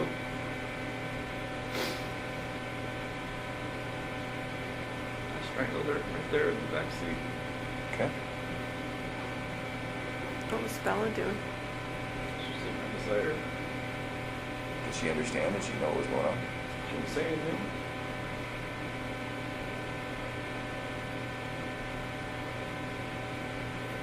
And then the same for Bella. Just without a blanket. With the blanket. Oh, okay. I didn't look.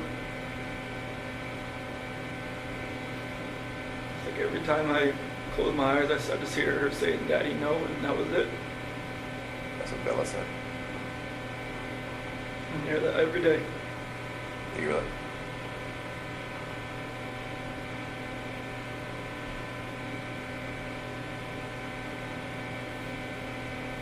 Sorry, man. You know, sorry doesn't really take anything back that I did. I know. Is it possible that in your mind you didn't want them to suffer throughout their life? Was this like a mercy thing? I mean, you can say that like after the fact, but it was just like, I don't. You didn't feel like that during it? I just didn't. I felt like it was just like an anger with Shanann, with everything, that I was just taking it out on everybody that was in front of me that morning. Yeah.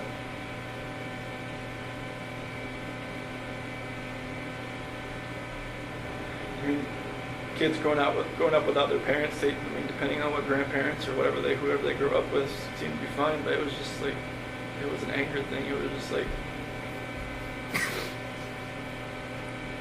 And what were you so angry at Shanann about? Like, if you could pinpoint it. Nothing that makes anybody to want to do this. I mean, you could be angry at your spouse like your whole life, but you should never have done anything like this. You should never let it get to that point. But I let it get to a point where I've never been angry before. Like, and this was like the epitome of being angry. Yeah. The epitome of like showing a rage. The epitome of like losing your mind. I mean, even like some people in here said, dude, like, the heck happened? He must have freaking snapped. And like, I just walk away. I'm just like, you know, it's I don't see it in my mind how it could have, like, you know, I look outside every day, I'm like, what could we be doing right now? But, you know, right now I'd have a 5-year-old, a 3-year-old, and more than likely a 1-month-old son. And a beautiful wife. And just like, right now it's just me.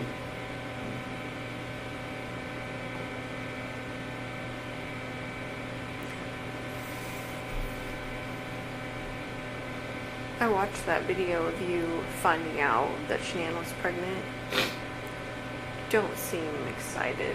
You seem like kind of in shock. Scared. And yeah, like, oh fuck. Like, Well, it's it's already complicated and now this. Well, it's like when we had talked about it like a couple weeks, it happened fast. Like with Bella, it was like we almost gave up trying, and then she bought me like a supercharger for my car. And then with Cece, it was like we had to try, and then finally, but with Niko, it was once or twice, and then like 2 weeks later she's pregnant. Is that what happened? Yes. It's just like it was more of like surprise, scared. I'm like, wait, what? Like we just talked about this.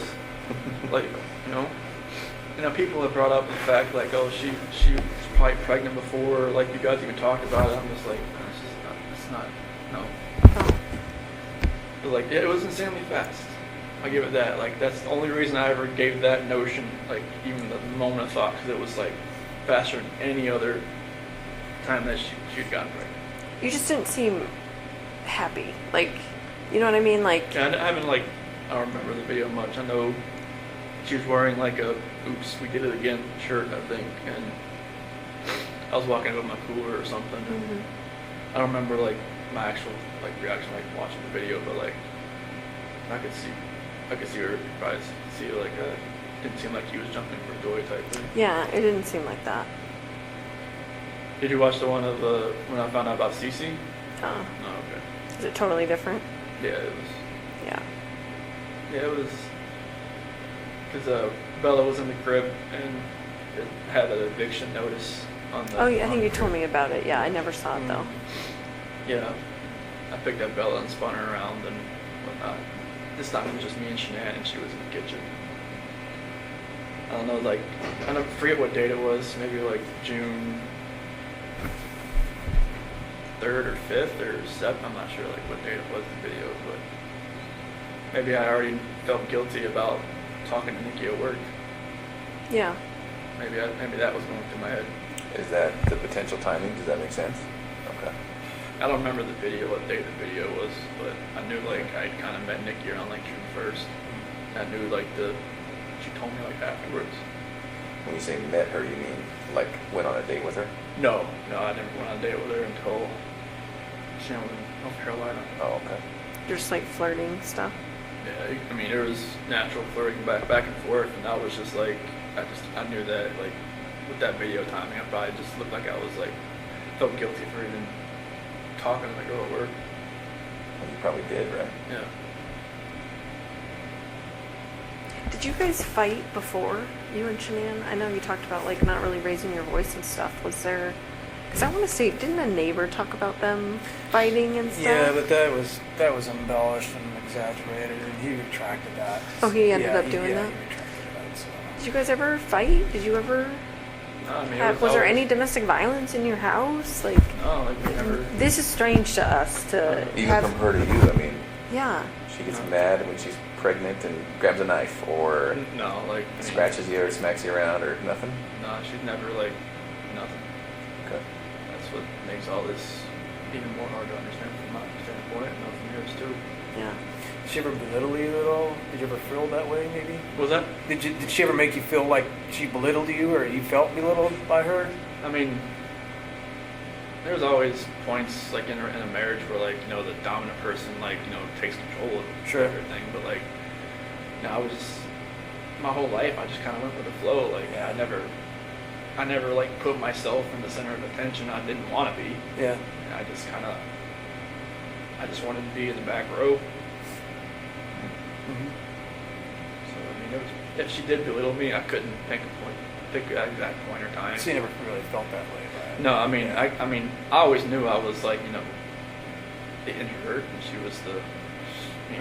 she took control of most situations. Like when people came over, like I knew what my role was. Yeah. Like I watch videos of like cooking, or she'd make like power balls, or or like protein balls or whatever. Yeah. You just don't seem like you want to be in those videos. No. Like I feel like you were being forced to be in those videos. And correct me if I'm wrong, but Yeah, that's what it seemed like to me. I hated being in videos. I mean, I did it for her because Right. it was for her business and Sure. stuff. But like it I hated just being out Yeah. for everybody to see. That's why like the whole like the gender reveal thing, I was just like, I didn't want it to be like some live Facebook video. I'm just like, no.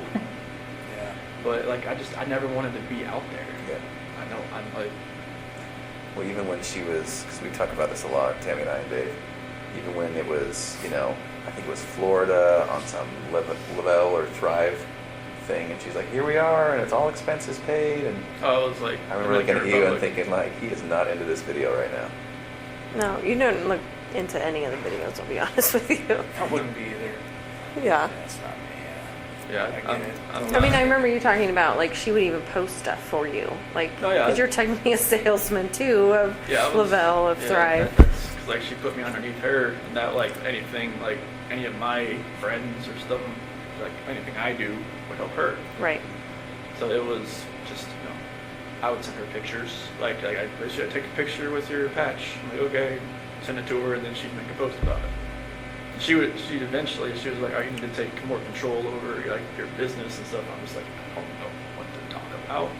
Right. Like if I went up to talk to somebody at the mall or at the pool or somebody about this, I'd just stumble all over my words and just like, they'd be like, okay, bye. But no. Yeah.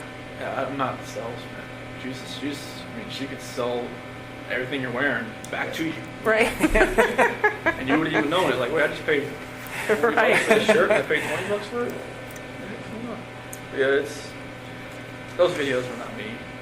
I did it just to support her.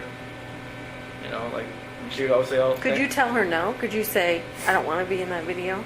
Or was that an option? Probably not an option. I mean, it's like, she would have been like, oh, why, this is to, help our family. This is for, to help this and that, so I couldn't have told her no. I mean, it would have made her mad. I would have been like,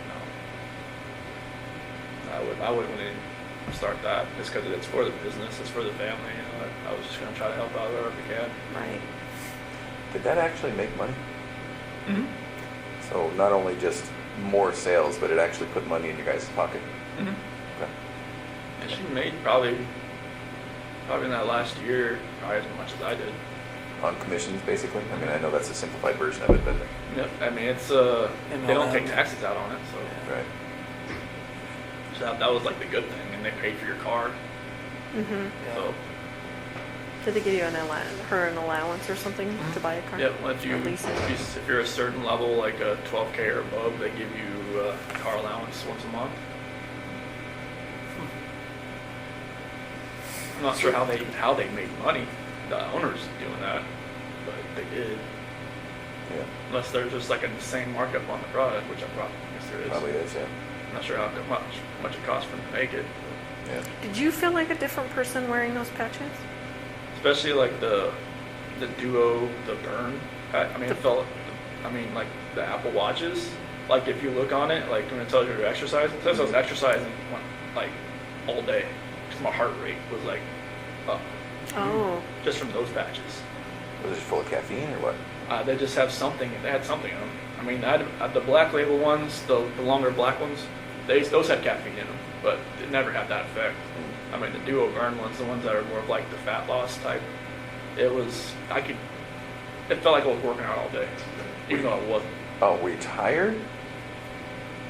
I mean, I know at some points, I mean, even Nikki said that, like, I'd fall asleep on the couch, Oh. on her couch while I was talking to her, and then like pick back up like I never knew I fell asleep, which I don't know if it was like an insomnia thing or what, but like I wasn't sleeping much. You had a lot going on then. Yeah, but those are the only patches I really felt like a real big difference on, just because it felt like I was working out all day. Mm-hmm. You don't feel like they changed your personality or anything like that, though? Or do you? I don't really know. I know I just felt different on those than any other patch.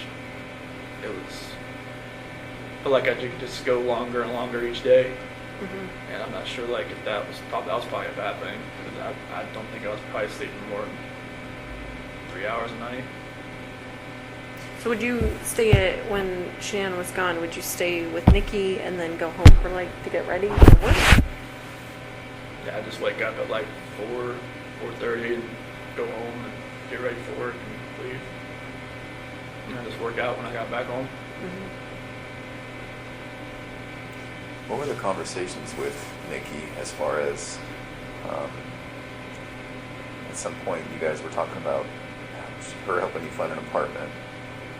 So what did you guys talk about as far as your future together? That didn't really happen until like I got back from the beach. So I told her like I lied to her like, hey, I had talked to Shanann about getting the separation. And that talk hadn't happened yet. No, I mean it kind of like.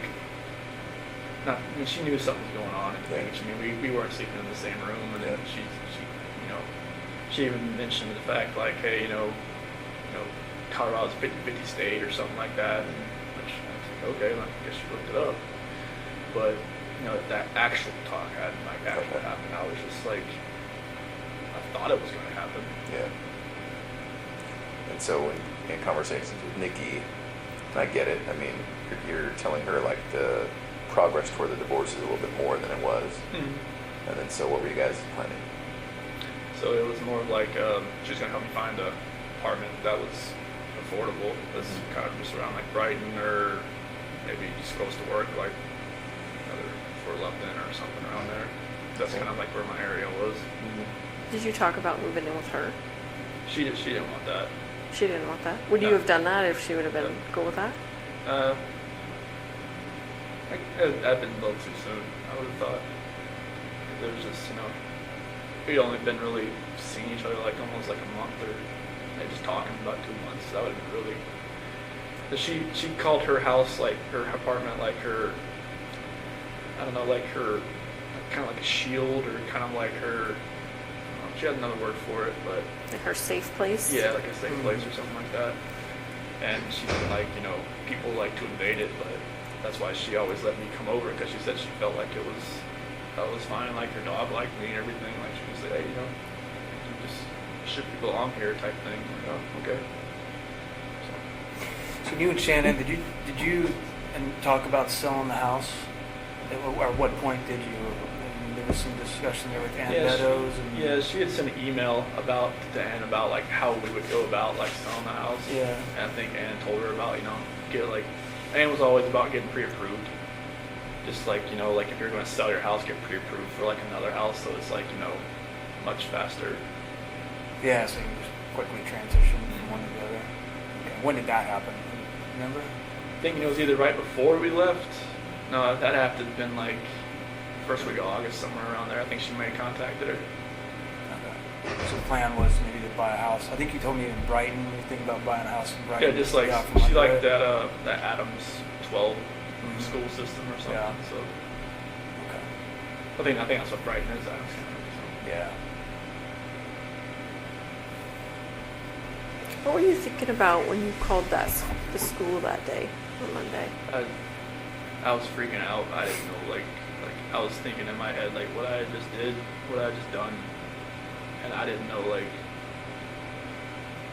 it was stupid to do anything. To call the school, to call Ann, to call anybody. They were right to be, suspicious about anything. Like, 'cause I knew I probably sounded eccentric on the phone and out of sorts, and just, I don't even know what they were thinking. They heard me. I think they thought I was weird, but I don't know how you would not sound weird, like you said, so. So are you 100% sure the girls were still around and alive when you drove out? Okay. So that's completely accurate. There's nothing else about that. They got in the truck. Okay. Where did the blanket go? It's probably in the trash can or something, I think. In the trash? It wasn't it was still in my truck. Okay. We thought we saw some GPS where you had stopped by near a construction roll-off dumpster. Is that true, or? I think that's like, I dumped my clothes in there. So was that would have been on the way back to the house? in my neighborhood. Yeah. When Officer Kunab was there? Okay. Was it one of those red construction dumpsters? More than likely. Okay. Did you pack new clothes? How did that work? I already have some in there because, like, in case we have like a spill or something. Oh. Yeah. If you ever get crude oil on you, you don't. Yeah, I have like 2 pairs of boots, all kinds of different stuff in there, just because like this one time I had to clean up a spill and I had defrost on, and I had like a headache for like 2 weeks because like the crude oil that comes, it's bad. So I always have something in there.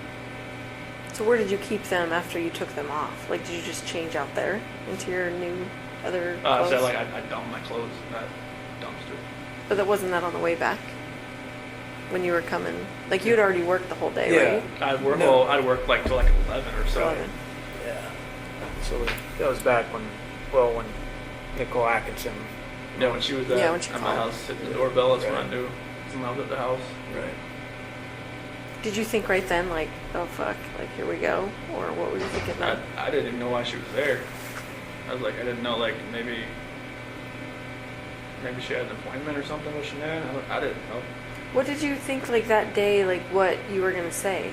Like, what was your plan? Were you just gonna go home and be like, report to the police that your family's gone, or? I had, like, I had no idea what was going to happen. Like, after everything, I mean, I don't even know how I was even acting even normal to people that I was around. Because when, like, Troy and Cody and Chad and Melissa and all them, like, you know, when they showed up on the site, I don't even know how I was even being somewhat even coherent what I was saying, but apparently they understood me. So I didn't know what was going to happen. Like I said, this wasn't like something like some Criminal Minds type. Like, well thought out Yeah, thing? it wasn't nothing like It that. was minute by minute at that point. Yeah, I had no idea what was going on. So once the girls were gone, was it also just a minute by minute thing as far as the oil tanks? Yeah, I didn't know what to do. I mean, just thinking about an oil tank just makes me want to throw up. And was that just because it was in front of you and there it was and it just presented itself? It wasn't a plan beforehand? Okay. Was there any reason why the separate ones? No, it's like you said, it was like going up the stairs, and it just didn't. No, like what Frank said, it's like I was trying to separate everybody. That's not. No. No, Yeah. I didn't want to separate anybody. What was the reason? I can't even tell you. It was like I said, like something else was in control of what I was doing, and it was like I was doing something I never thought I would ever do in my life. Did you think there would be less chance of someone finding them if they were in separate tanks, or? I don't know. Sounds like it was over there. Oh. I didn't. Whatever my reasoning was in my head that day, it wasn't sound. Nothing was right. And you don't even remember thinking about it? No, it was just like like a reaction of something that I wasn't even thinking about. Yeah. Can you talk about the trash bags? Do you remember that? Oh, There were two. okay. Yes. Trying to, because like she kept, I didn't want to, like when I was putting, there's one coherent, I guess, thing I had, like I didn't want the girls looking at Shanann while they were in the back seat. So what'd you do? I put a trash bag on one end and on her feet and on her head so they didn't have to see. Okay. And they were just too little to kind of figure out, right? Yeah, they didn't know this one. Okay. That's good. I just know, like, when I was driving up there, I mean, you know, they were just, you know, sitting there just, you know, kind of asleep or kind of just, like, you know, holding on to each other, laying in each other's laps. You know, I didn't.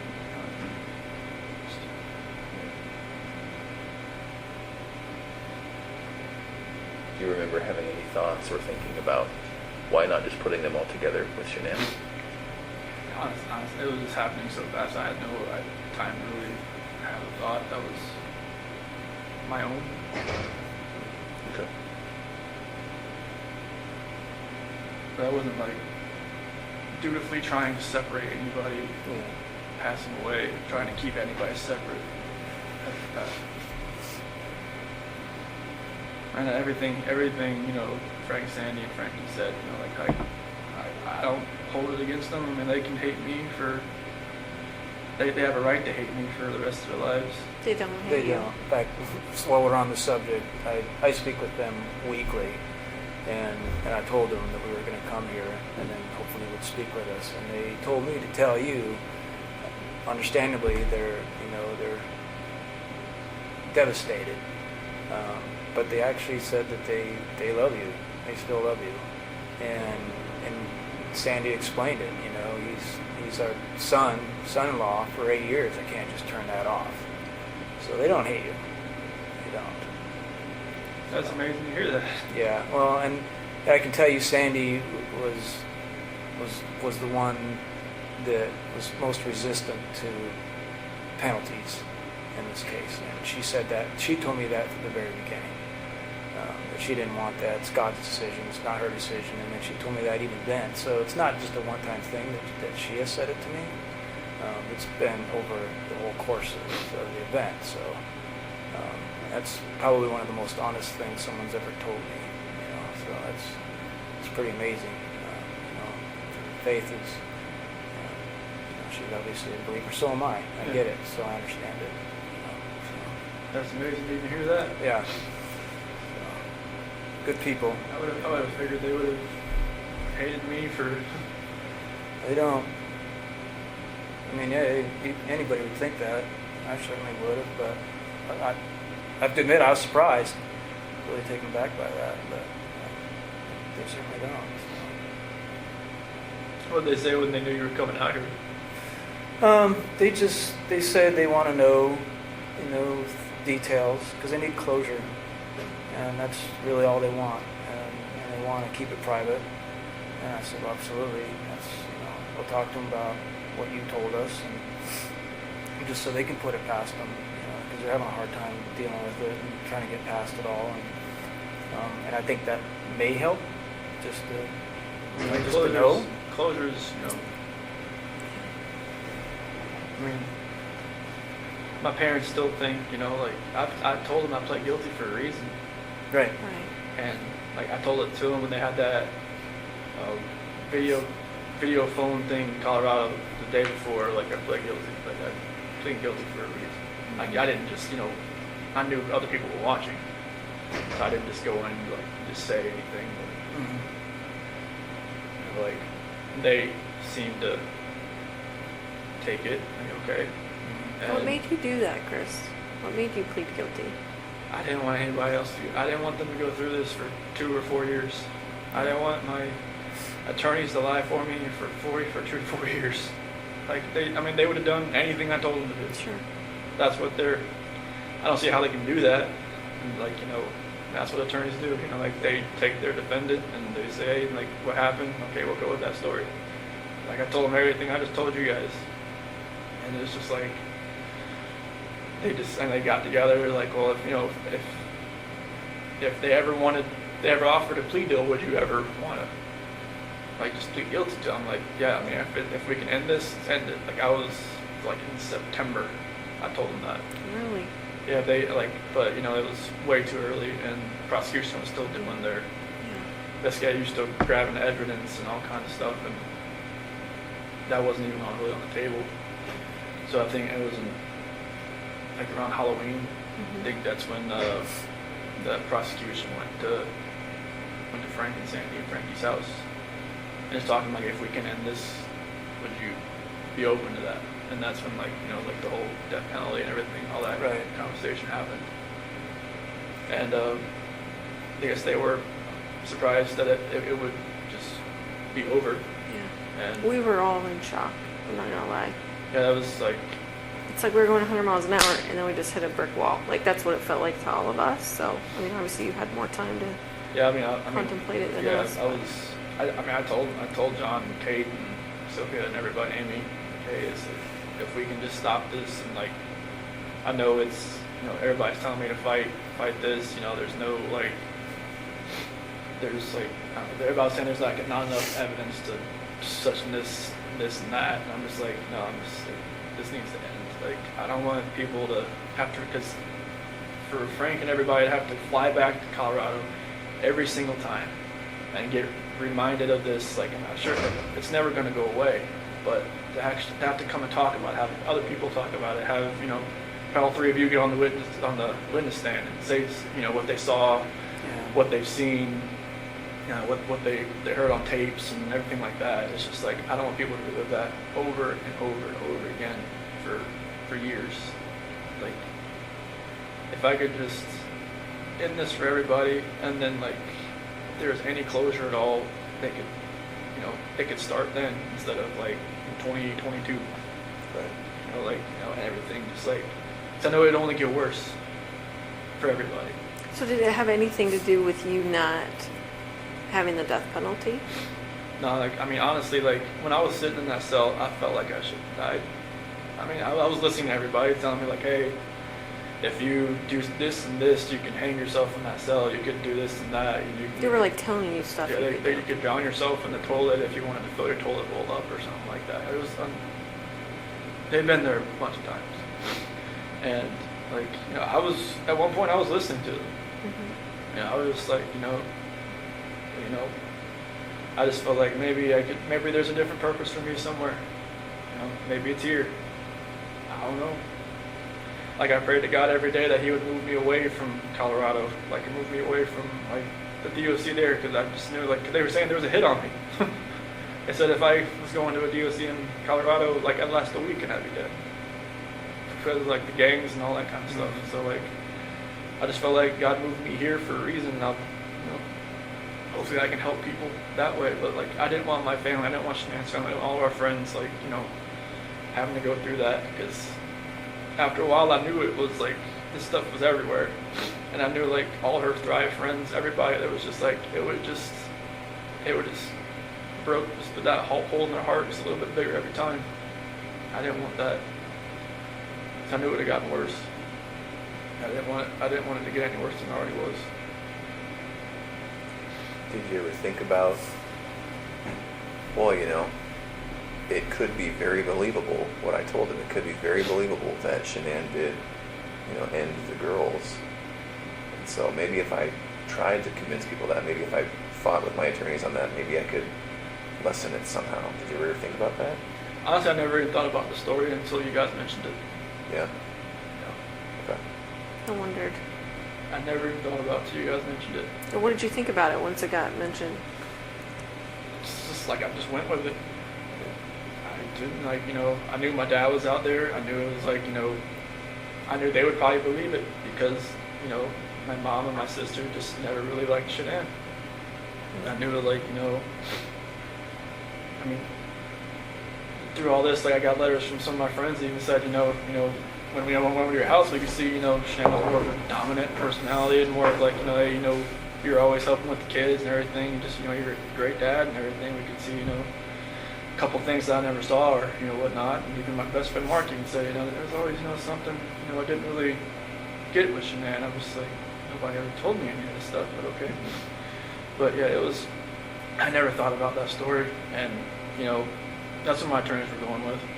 And then, like, I think it was probably the second week I told them, like, what had really happened. What did they say after that? They were quiet. They were writing it down. They were, you know, they said they wouldn't judge me. So I told them. I told them everything that happened. And they, you know, appreciated, like, I guess, you know, most of the time, you know, their defendant or their, you know, defendants don't, like, tell them actually what happened. No. Yeah. They just, you know, tell them, all right, get me out of here. And this is what happened. But I told them what happened. I didn't want them going, if this was going to go, like, anywhere in courts, I didn't want them to be under a false pretense and, like, get surprised. So I know, like, there was probably things that you guys probably knew that maybe if I lied to them and just tell them, no, this is what happened, that it would have, like, made them look, you know, foolish and stupid and just like, unprepared, and I'm just like, this is what happened. And they, they appreciated me telling them that, so now they would be prepared, and that's when they were saying, like, if it was ever, if we ever went to them, the prosecution, and say, hey, if we could end this, would I be open to it? I'm like, if it could end, let's end it. I know there was like, wasn't her phone found on the couch or between the couch cushions? Like, did you plant all that I stuff? just threw it in there. You just threw it in Yeah, there? I was- Why did you do that? I don't know what was going on that morning. Like, even like, her watch, her phone, like, if I was actually, like, if I'd planned this, I would probably just take it out to the field or something, But, What about her ring and stuff? What were you thinking about that? It's like, maybe she actually really wanted a divorce. Maybe she didn't want to fix it. Just put it there on the counter. She took it off? Or did you take it off? I took it off. Okay. Oh, so that would look like she was saying, I want a divorce, I'm leaving it here when I'm taking off. I see. So the phone and her watch and the couch, was that morning before you left to go to service? Okay. That's, I think, Nicole's son found it or something. Yeah. What other things did you do that maybe we even missed? So the phone and the watch. I think I threw the therapy book she wanted me to read in the trash. That was that morning? I think so. Were you trying to make it look like she threw it in the trash? I don't know. I just like Oh. I just didn't think nothing was ever going to work again. So I didn't know what was going on. Did you go down to the basement? I thought the basement door opened. Yeah, the door is open, but yeah. So there was a lot of movement, I think it was around 4:26 or something. And the garage door opening, the basement door opening, and then of course the living room sensors and all. Do you remember what you were doing all during that time? Other than You had a going lot of in and out the steps. garage. I'll just say that. Okay. So like the basement, I'm not sure. I mean, the only thing I really have down there is my workout, the bench press and whatnot.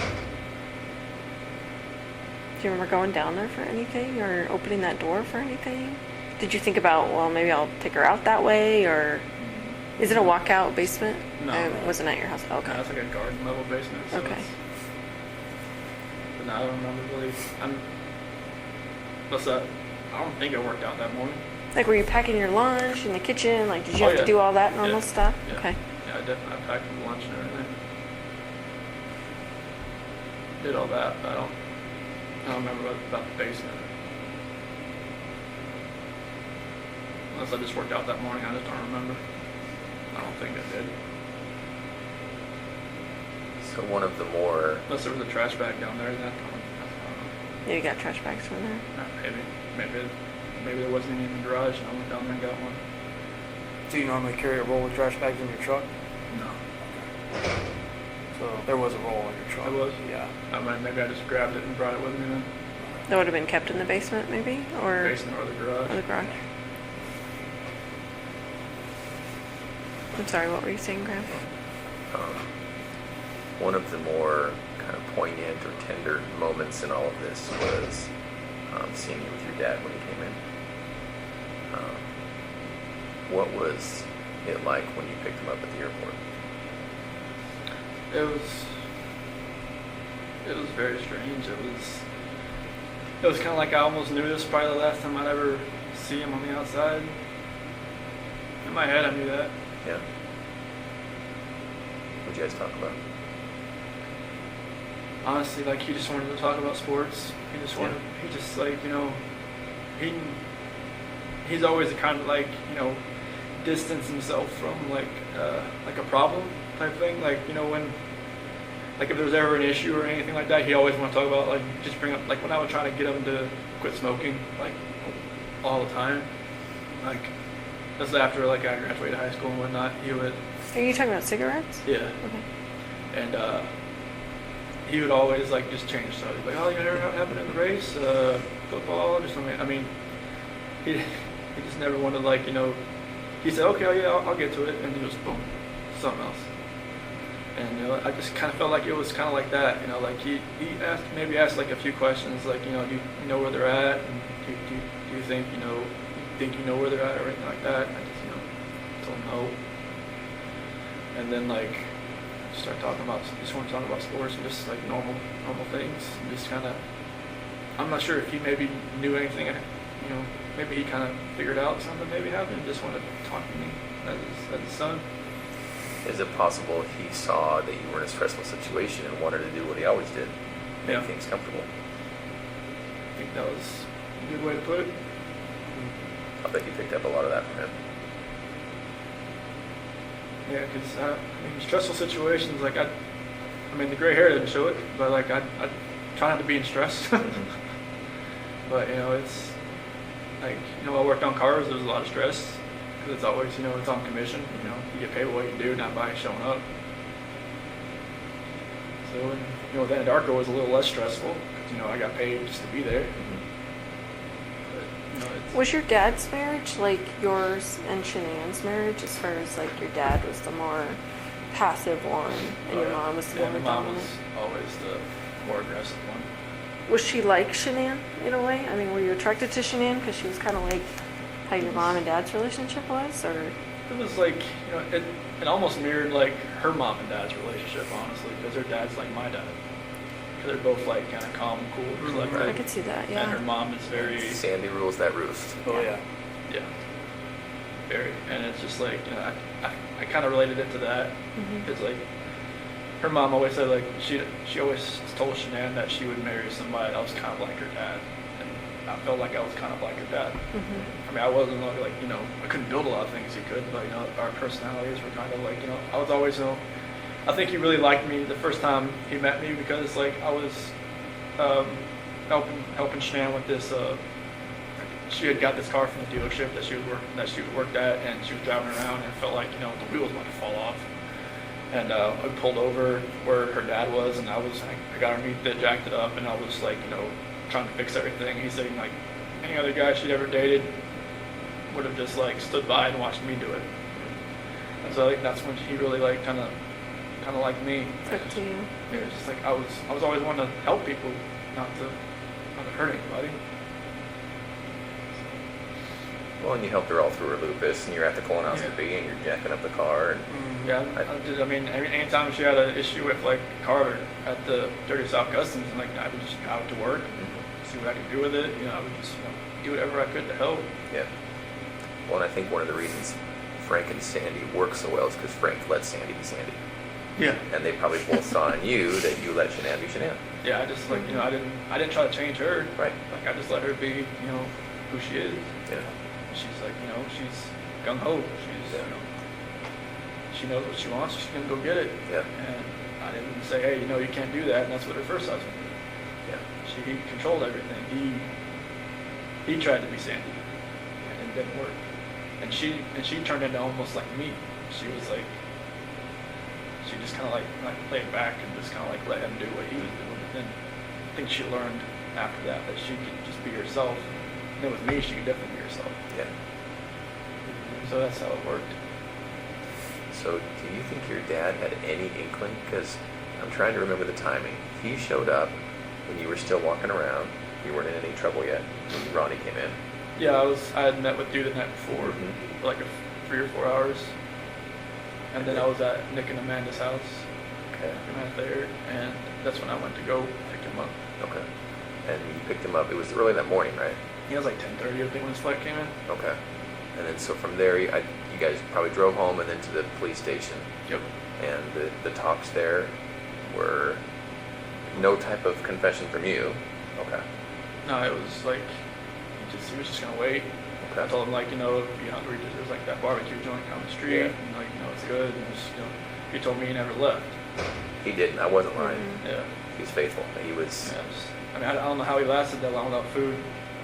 We ended up giving him food. Yeah. Oh, okay. He was great. And the reason I ask is because when I look back and watch the video, now knowing what I know after talking to you today, I can see how genuine he was. But I just didn't know if you guys had come up with some sort of plan. Okay. No, we never talked about anything Okay. like that. I don't, if I had told him anything, he would have probably just told me, just tell them right away. I think you're right.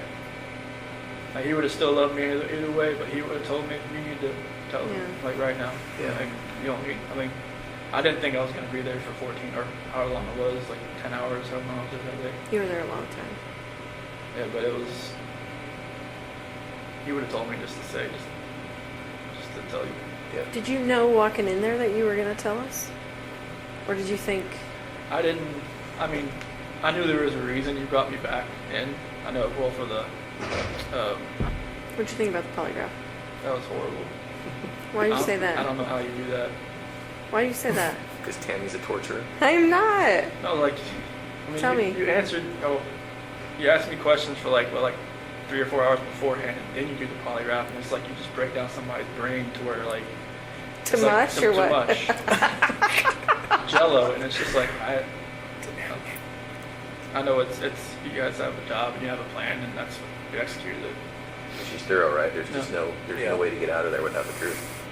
No, I mean, I kind of knew, like, because right when he asked me about, like, Saturday night, when I told you about the walking, I was like, man, she was, like, going through her head. I was like, why? Well, we did know, we found out about Nikki right before the polygraph.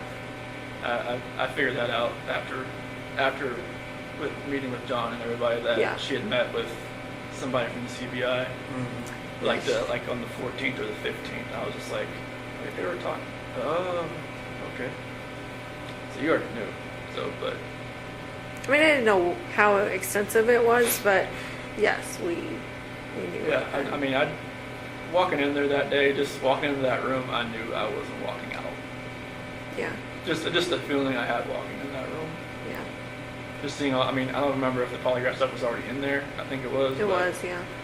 But it was, I knew I just feel like sometimes when people, do the bad thing and they stay, like, some part of me thinks, well, I think they're here because they really want to tell us what happened. Because it's not normal that you want to keep all that in. Like, that just kills people on the inside. And I could tell it was killing you that day.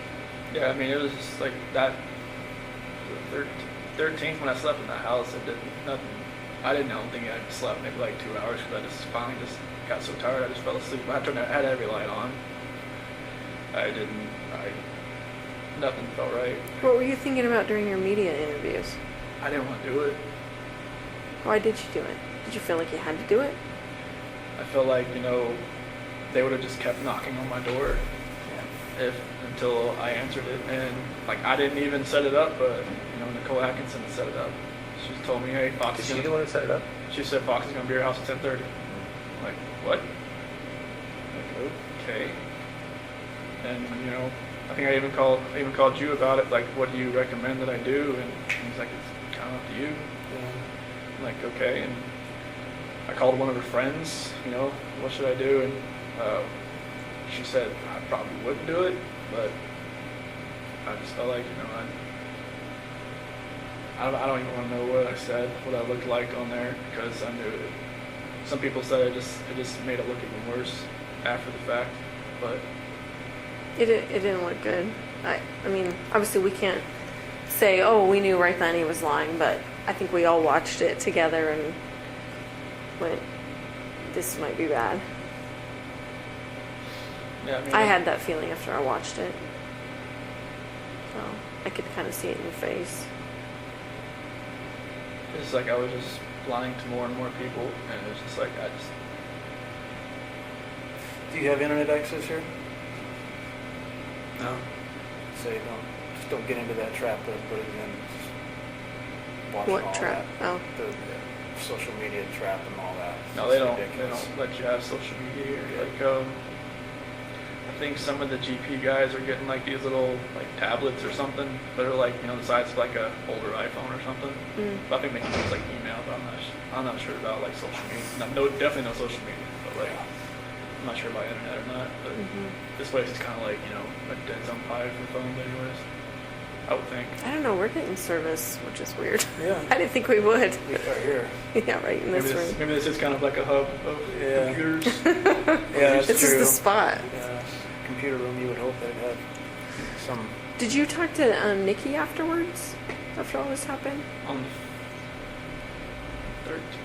the 13th and the 14th. What was that conversation like? It was the 13th. It was kind of like, you know, it was more text and then maybe a phone call, like a phone call.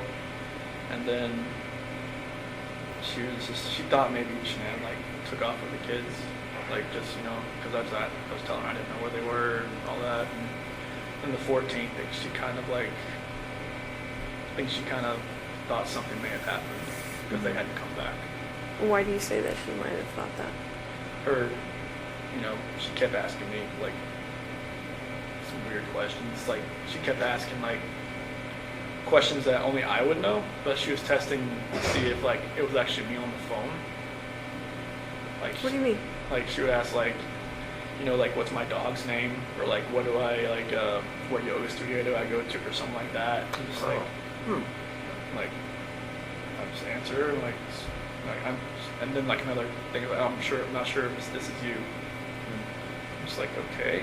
Is this through text or is this through calls? Text. Oh, okay. So she wasn't hearing your voice. Okay. Yeah. Is it possible she thought you'd been arrested and we were on the phone? One, either Shanann had my phone or somebody else had my No. phone, or Alright. like maybe, you know, maybe she thought it was the. Well, hopefully Shanann would know all the answers to those questions, right? No. This is Nikki asking me. Yeah, but Okay. if she's asking you your name of your dog and what yoga studio, and Yeah. like, wouldn't Well, Shanann know that? maybe she thought, you know, maybe I was with Shanann. That she was just trying to find out who she was. Mm. But yeah, I like could see some of the conversation, like on the 14th, got a little weird. I think that's when she met with CBI or something, or FBI. I'm not sure who she met with first. So she talked to you after she met with? No. Oh, she That did. was like, she had told me like, this is the last time you'll probably hear from me. I'm going to stay at my friend Jim's place while this is all going on. She said not to contact her until this is done. She told me to delete everything. And I didn't delete everything. I just okay. I'm not sure why I didn't delete everything, but probably helped you guys out a little bit. But She told you to delete everything? delete all conversations. Did all she tell you why? correspondence. She just said delete it. Which I don't think you can ever delete a text message. We're pretty good at getting deleted text messages.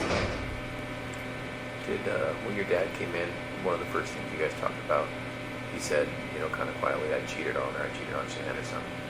Your dad didn't know until that time? No, they had, when I was in North Carolina on August 6th, when I spent most of the day with my parents and my sister and everybody, you know, they had, I had told them like something like, you know, this, I don't think this is going to work, like, with what happened with the nuts and everything, and they're not being able to see the kids, they're like, you know, this is the first time they had talked to me, and pretty much. Oh, because you went 3 weeks or something, right? Yeah, because Shanann had told me to call him while I was at the beach just to smooth everything out, because she was like, all right, whatever's going on in your head, you need to fix this. But she didn't want she didn't want the kids to see him, she didn't want to see him. And then like when I did see him on August 6th, it was after I went and saw my grandmother. She's in a nursing home. And she still wouldn't go see my parents or anybody, even the kids. So I just told her to leave me there, and my dad would come pick me up, and you know, spent the whole day there. And I just they were, you know, they said they want to see the kids. They just don't know if they could ever like, you know, just forgive Shanann for everything that happened that day. I guess, I mean, I'm not sure like everything that was said that day when they had that argument, but apparently it was like a knockdown, drag out, like bomb that went off in there. Pretty hurtful things. Yeah, I'm guessing so. And you know, they just don't know like if they could ever forgive her or not. And I just like I never told them about like, you know, cheating on her. Like they even asked me, is there somebody else? Oh, did they really? Yeah. So they could kind of sense maybe something's going on. Yeah, because Nikki was texting me the entire time I was over there. Oh. So like, they could kind of see like I was texting somebody, but it was like maybe they kind of knew. Like even like when I was in San Diego talking to my friend Mark, I told him about Nikki, but I didn't tell him like I was gonna meet up with her.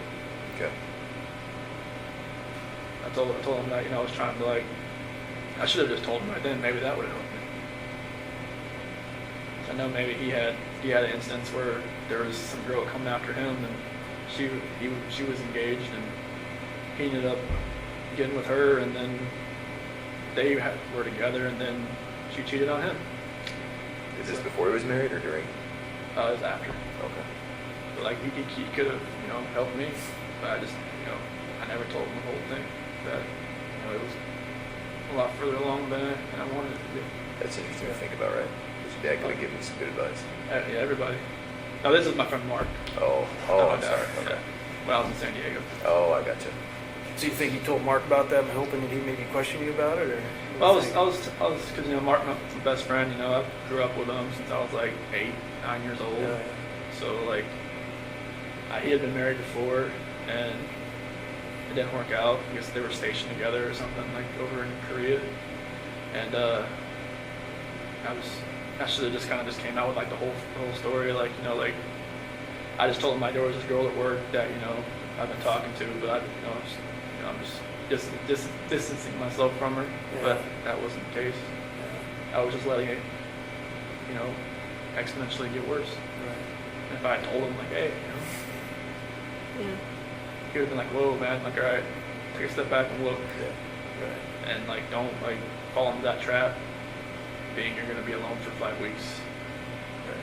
And there's times I wish, like maybe Shanann didn't have to go away for 5 weeks. Maybe we all just went for 1 week. Yeah. Nothing would have ever happened. It's only, 5 weeks alone, that's the only reason really that was almost even allowed to happen. There are quite a few people who would tell us and who do tell us, you need to look into Nikki more, Nikki Kissinger. All the way from the extreme end of things being, Nikki's the one who ordered the hit. She was there, hiding in the basement. She was there. Yeah. So the extreme is, she's the one who told Chris to do it. She's the real problem.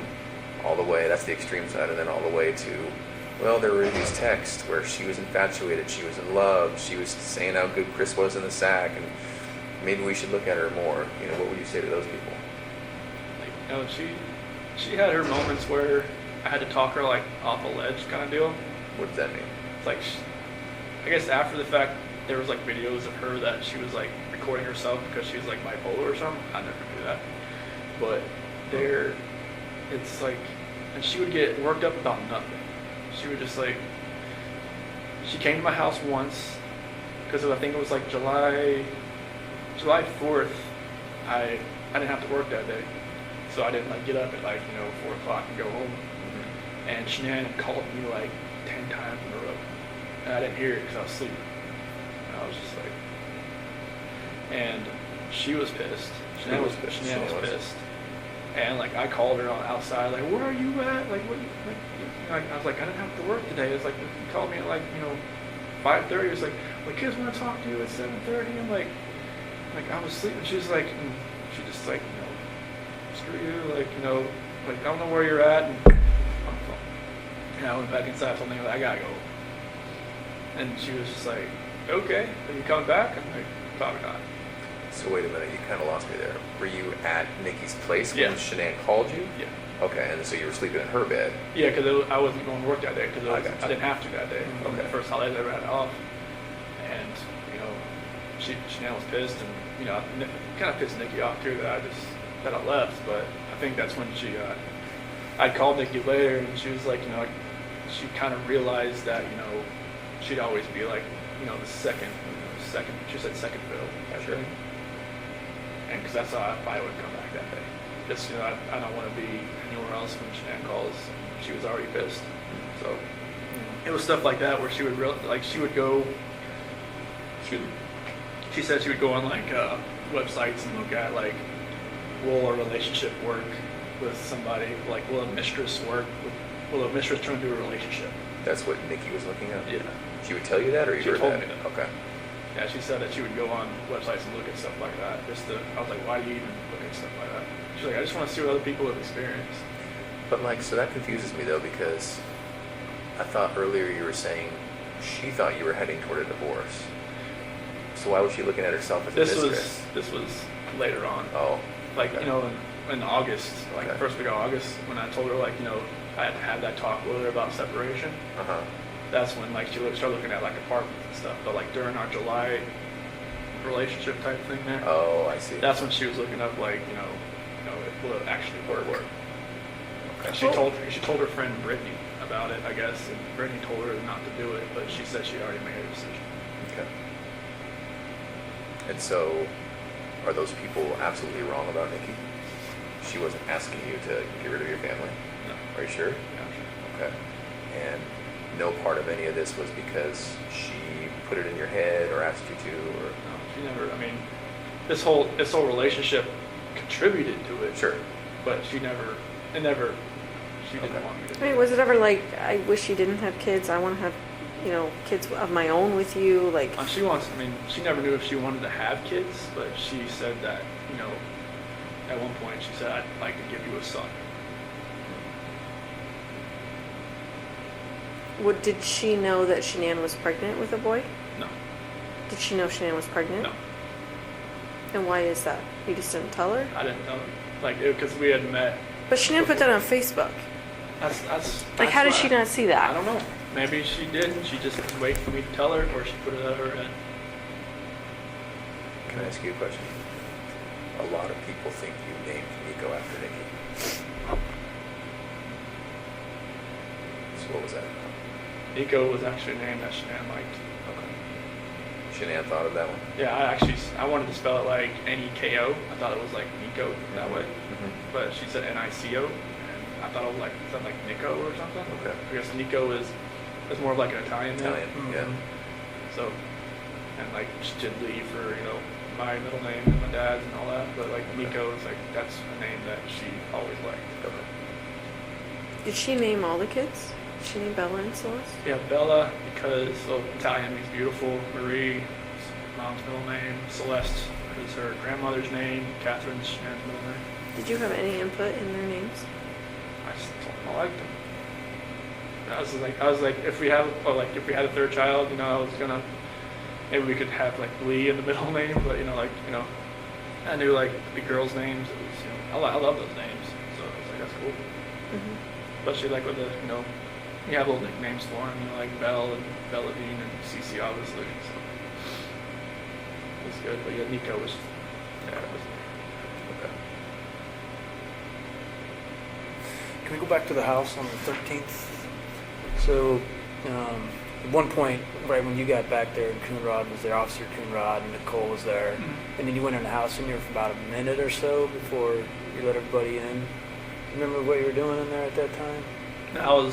So I went into the garage, Right. and then I ran around and I opened the front door.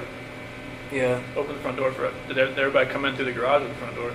Everybody comes through the front door. Yeah, so I came in, I went in through there, I came in and opened the front door, and I ran upstairs. And I just was like I was looking around. Okay. That's after everybody? Did you go around the house at all before you opened the front door? No. I didn't run around the house. I stayed down on the bottom, on Okay. the bottom floor, and then Yeah. went and opened the door. Yeah. Okay. Just curious. And I ran upstairs and everybody else, and that's when Nicole's son was on the phone, and I was acting like I was walking through the house. Yeah. Shanann had her bra on. Was that normal that she would sleep in her bra? Every once in a while. I mean, she just got home from the plane, so she didn't even take off her makeup or anything. Maybe she was just that tired. But normally, I don't really know. Did it not come off when you guys had sex? I No? don't think so.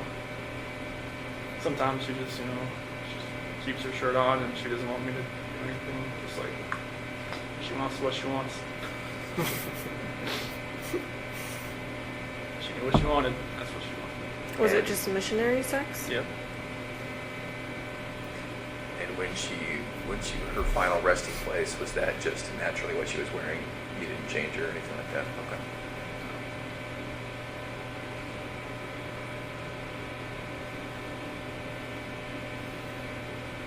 Did you have to see any of that stuff? Pictures or anything? No. I asked not to. Okay. They said I could. I was like, no, I don't want. I've prayed for those hazmat workers that I'm sure it was hazmat, right? That had the You were part of it. yeah, and like We were all there. We were all there. I'm sorry. Yeah, I never wanted to see it. I just prayed for that. I'd rather have to be there. I never wanted to know what the aftermath was. And they said, like, if this ever got ever got like a preliminary hearing, that I would have to see him just to be prepared and not have a reaction, an initial reaction. But I was like, I don't want to see him.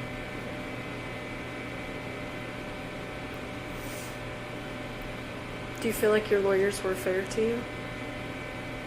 Yeah. Yeah, I mean, they were my only human contact, really. Yeah.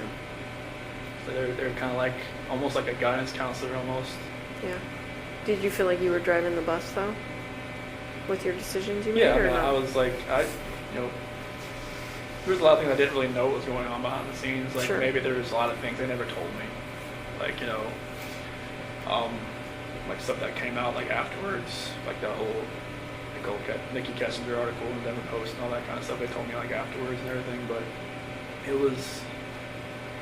I always felt like anything I was telling them, they were gonna do. Like the whole taking the plea deal and everything. I told them that's what I wanted to do, and they asked me like, it seems like 100 times, "Are you sure you want to do this? Are you sure? Like, once you sign this, like." I guess like up until sentencing, I had the time to like back out, but like they always, even before we walked in the courtroom, they're like, "Are you sure?" I was like, "Yeah, this is it." Like, okay. They never told me this is what you have to do. Mhm.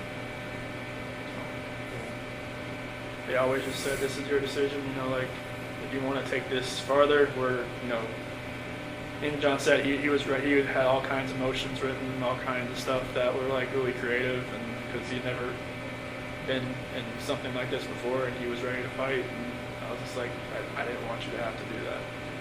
Not for me. Not for something that the story isn't true.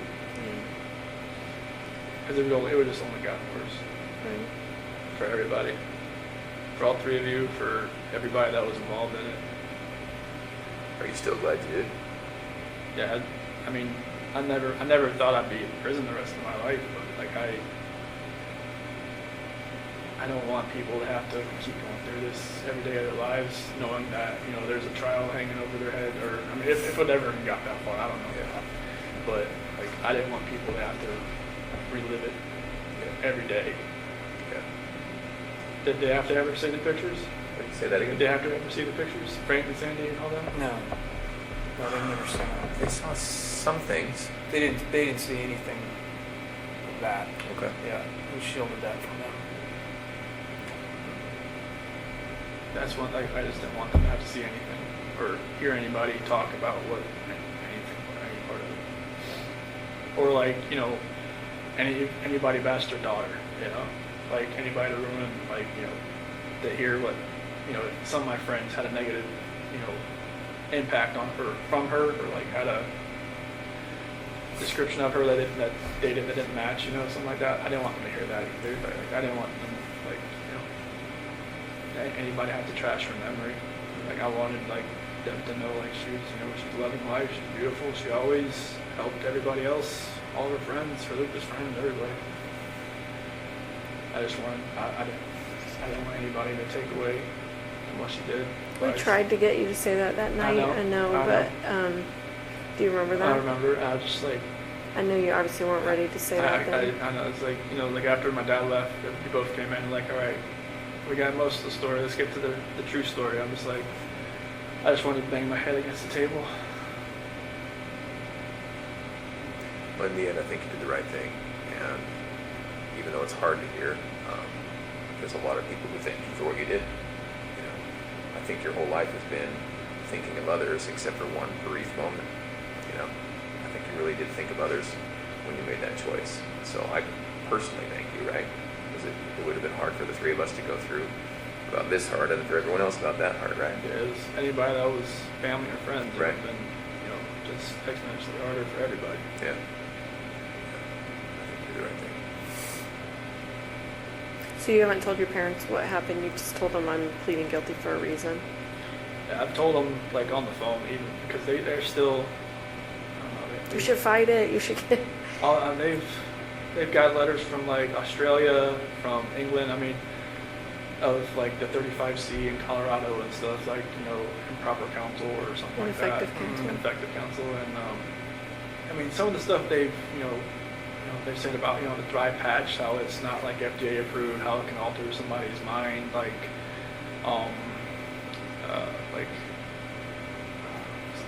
It was some kind of condition, but there's something else they call like CPSD, complex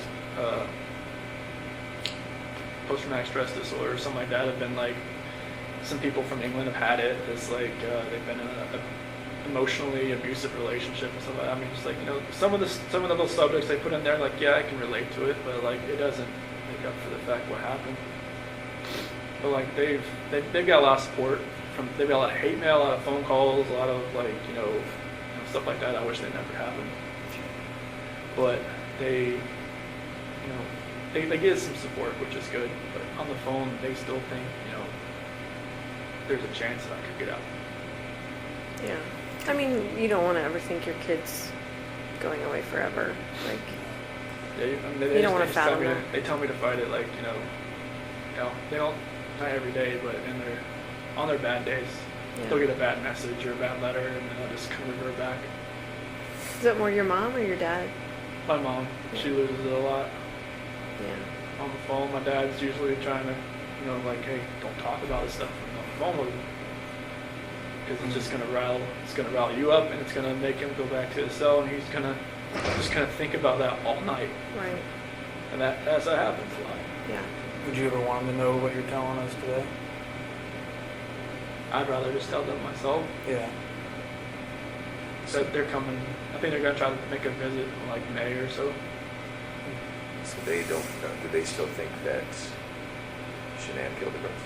They still believe that, even though I told them I pled guilty for a reason. But they think that I was their words like railroaded by illegals. Yeah. Because they felt like they pressured me to do it. Yeah. Do you feel like that? No. No, they asked me plenty of times. This is like, they wanted to fight. Like, if I said fight, they would have just, gone and, Put on their gloves. yeah, just went in there and did it. Yeah, it's like, no, I can't have you do that. So Chris, you care about others deeply. I can tell. You worry about others. And I've asked you, a bunch of times today, but you're not just telling us that you did it because you feel bad for Shanann's memory. You did it? Okay. I have to say, like, after this was all over, people would bring up, like, oh my gosh, I bet you're going to find out that Chris, used to torture animals and, all this stuff. You can imagine, like, hearing that someone's capable of that, what have they done in their past, those kinds of things. Can you think back to your past at all, like your childhood, and think about any other moments that maybe you felt this same rage? I mean, obviously didn't do anything like that, but maybe felt that rage, and like what would have triggered that, or anything like that? Not really. I mean, I was always like somebody that tried to coax people down, not to, like, if somebody wanted to fight somebody else. I think I got in a fight like when I was in 3rd grade, but it was like, we ripped each other's shirt, went away crying. Mm-hmm. It was like stupid. Mm-hmm. I was just like, why did I do that? And like, maybe that was like my only like bad thing I did in school. So I can't think of Did you anything. feel it on the inside, whether you didn't act it out? Like, did you feel like if someone bullied you at school, or if someone whatever, like, would it still be inside you? Like, did you feel like that even though you didn't actually act on it? I don't believe, because I was always, I never really talked to many people. So people knew who I was, but they didn't really, I never really spoke to many people. That's why I never really had a girlfriend in high school. I was always kind of like, just fly under the radar. Did you feel like you had low self-esteem? I won't say low self-esteem. It was just like, I didn't want to be part of like a group or a clique. I just like, I had a couple friends, and I sat at the lunch table with them, or sat out, they call it like the fish pond area, and, just chilled out there. And I didn't really want a whole lot of friends. Just kind of like, just close-knit, and I just wasn't out there. I mean, like I said, people knew who I was, but it wasn't a matter of like I was popular or anything. Mm-hmm. Can you attribute that to anything in your childhood? Why you were like my that? sister was always the popular one. Uh-huh. She was more like my mom, like more like outgoing, and like me and my grandma would always sit outside in middle school waiting for her to come out and pick her up, and she'd always be the last one out. She'd talk to everybody in the hallway. And my grandmother always like, where's she at? Does she know we're waiting? But, you know, I was just the opposite of her. Mm-hmm. And I was like, sometimes you have kids that are like the same, and some of you have opposite. Me and my sister were completely opposite. Maybe I just drew on that I didn't want to be the popular one. I wanted to be just, you know, just a regular guy. Mm-hmm. So there was not really like bullying or not like I remember. Nobody ever really came up to me or wanted to fight me or. Never got made fun of, never. Nah, I mean, I had braces and I had like a bowl cut for a while. I guess it could have made a big fun. I think most kids did. 90s, the 80s and 90s were cruel. Yeah, it's like the Jim Carrey cut with the bowl on your head. And just shake them around. But yeah, I don't think there was anything that would be pent up inside me From childhood. childhood. I know you talked about your dad having an addiction when I was talking to you. That was after I left, left home. Was it cocaine or something, or? It was some type of powder. I'm not sure. I guess Okay. it was cocaine. I guess How do you think that affected you? I don't think it affected me. Well, it did affect me, but it didn't like take like deep down. It didn't like really hurt as much as I thought it would. It was kind of weird because I think it was my mom or my sister told me, like when they talked to him about it, it didn't seem to register. Like I said, like he would just change subject, and like when I talked about it, he immediately changed subject. I was like, because they found like, you know, cuts on his like CDs and stuff where he would like, you know, like separate it and stuff like that. Because he at a car dealership, I mean, you find guys that do that kind of stuff all the time, I guess. But he was just coping with like, I never came back home, and it was before I met Shanann, and it was just. Did you feel guilty that he's now using drugs because you never came back home, like he lost his kid? You know, I never really knew why he was doing it. After the fact, I knew it was because he was coping with that, but I never knew why he really actually turned to drugs. My mom thought he was having an affair because like, all this money was going somewhere else just for the drugs. But like myself, I never used drugs, so I always try to tell him like, hey, like what's going on? Like why do you need to use this? And just like you could be using this for a whole lot better things. You know, just don't throw your life away. I mean, like, because you could see in his face, like, you know, it's like eyes, like everything was getting like, you know, like the drugs through your face, and like your skin was getting all loose, and like he was losing a lot of weight. Mm-hmm. His nose was bleeding all the time, and all kinds of stuff like that. And I was just telling him like, hey, you know, you smoked like every day of your life since you were like 15 or 16. You're like, you know, I can't get you to stop that, but I can get you to stop this. Right. And he put it away, I guess, pretty quick after I talked to him about it.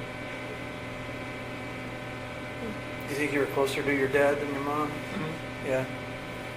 Yeah, we always went to races together, and you know, he always came to my sports, played for a couple school sports, right ball, all that kind of stuff, you know.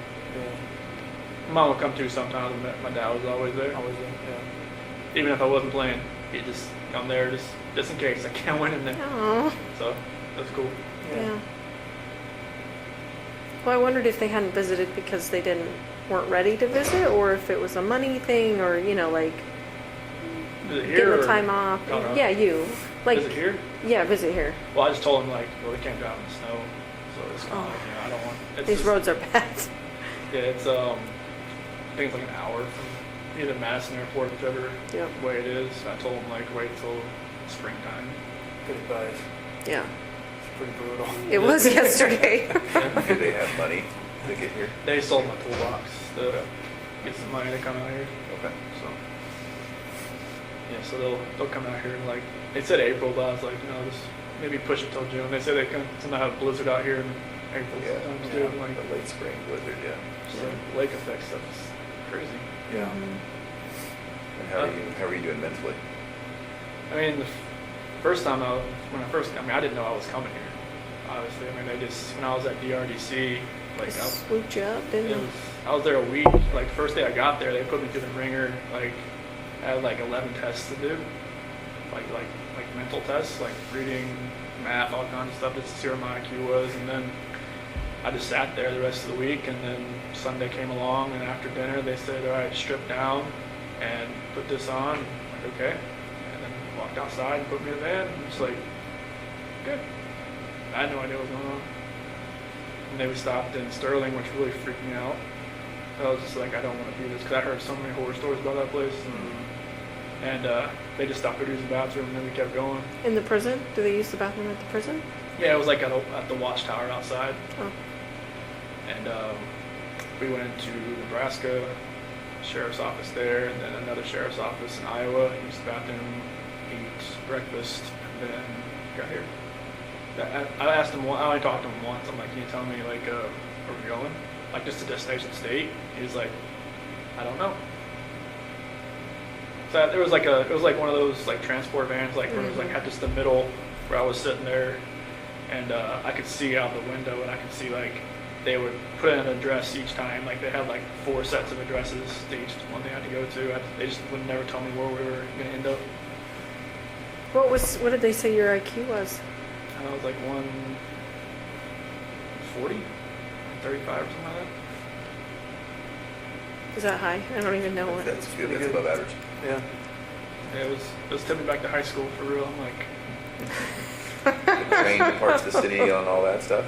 yeah, there was a lot of word problems, a lot of like geometry, a lot of like, you know, patterns. Like if this was moved this way, and then there was like a series of them. Like, all right, what's this one right there? Just a lot of stuff like that. But like the further you got along, the harder it got. I was just like, it's like great. And it was like they give you this little take that pen and take the little tube out in the middle, and that's where you're using to fill in these little Scantron sheets and everything. I felt like I was in high school again. Do you know how long you're going to be here?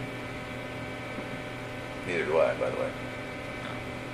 And do you know, are you going to get a job? Since I'm staying here, well, since I've got staffed here, you have to work. Oh, so what's your job now? I don't have one yet. Okay. They haven't moved me out of the acceptance and evaluation, assessment and evaluation You're process. still in that phase? Okay. And how long will that take? Well, right now, like, since I've been staffed here, I'm just waiting for them to move me over to a different unit. And are you in Gen Pop right now?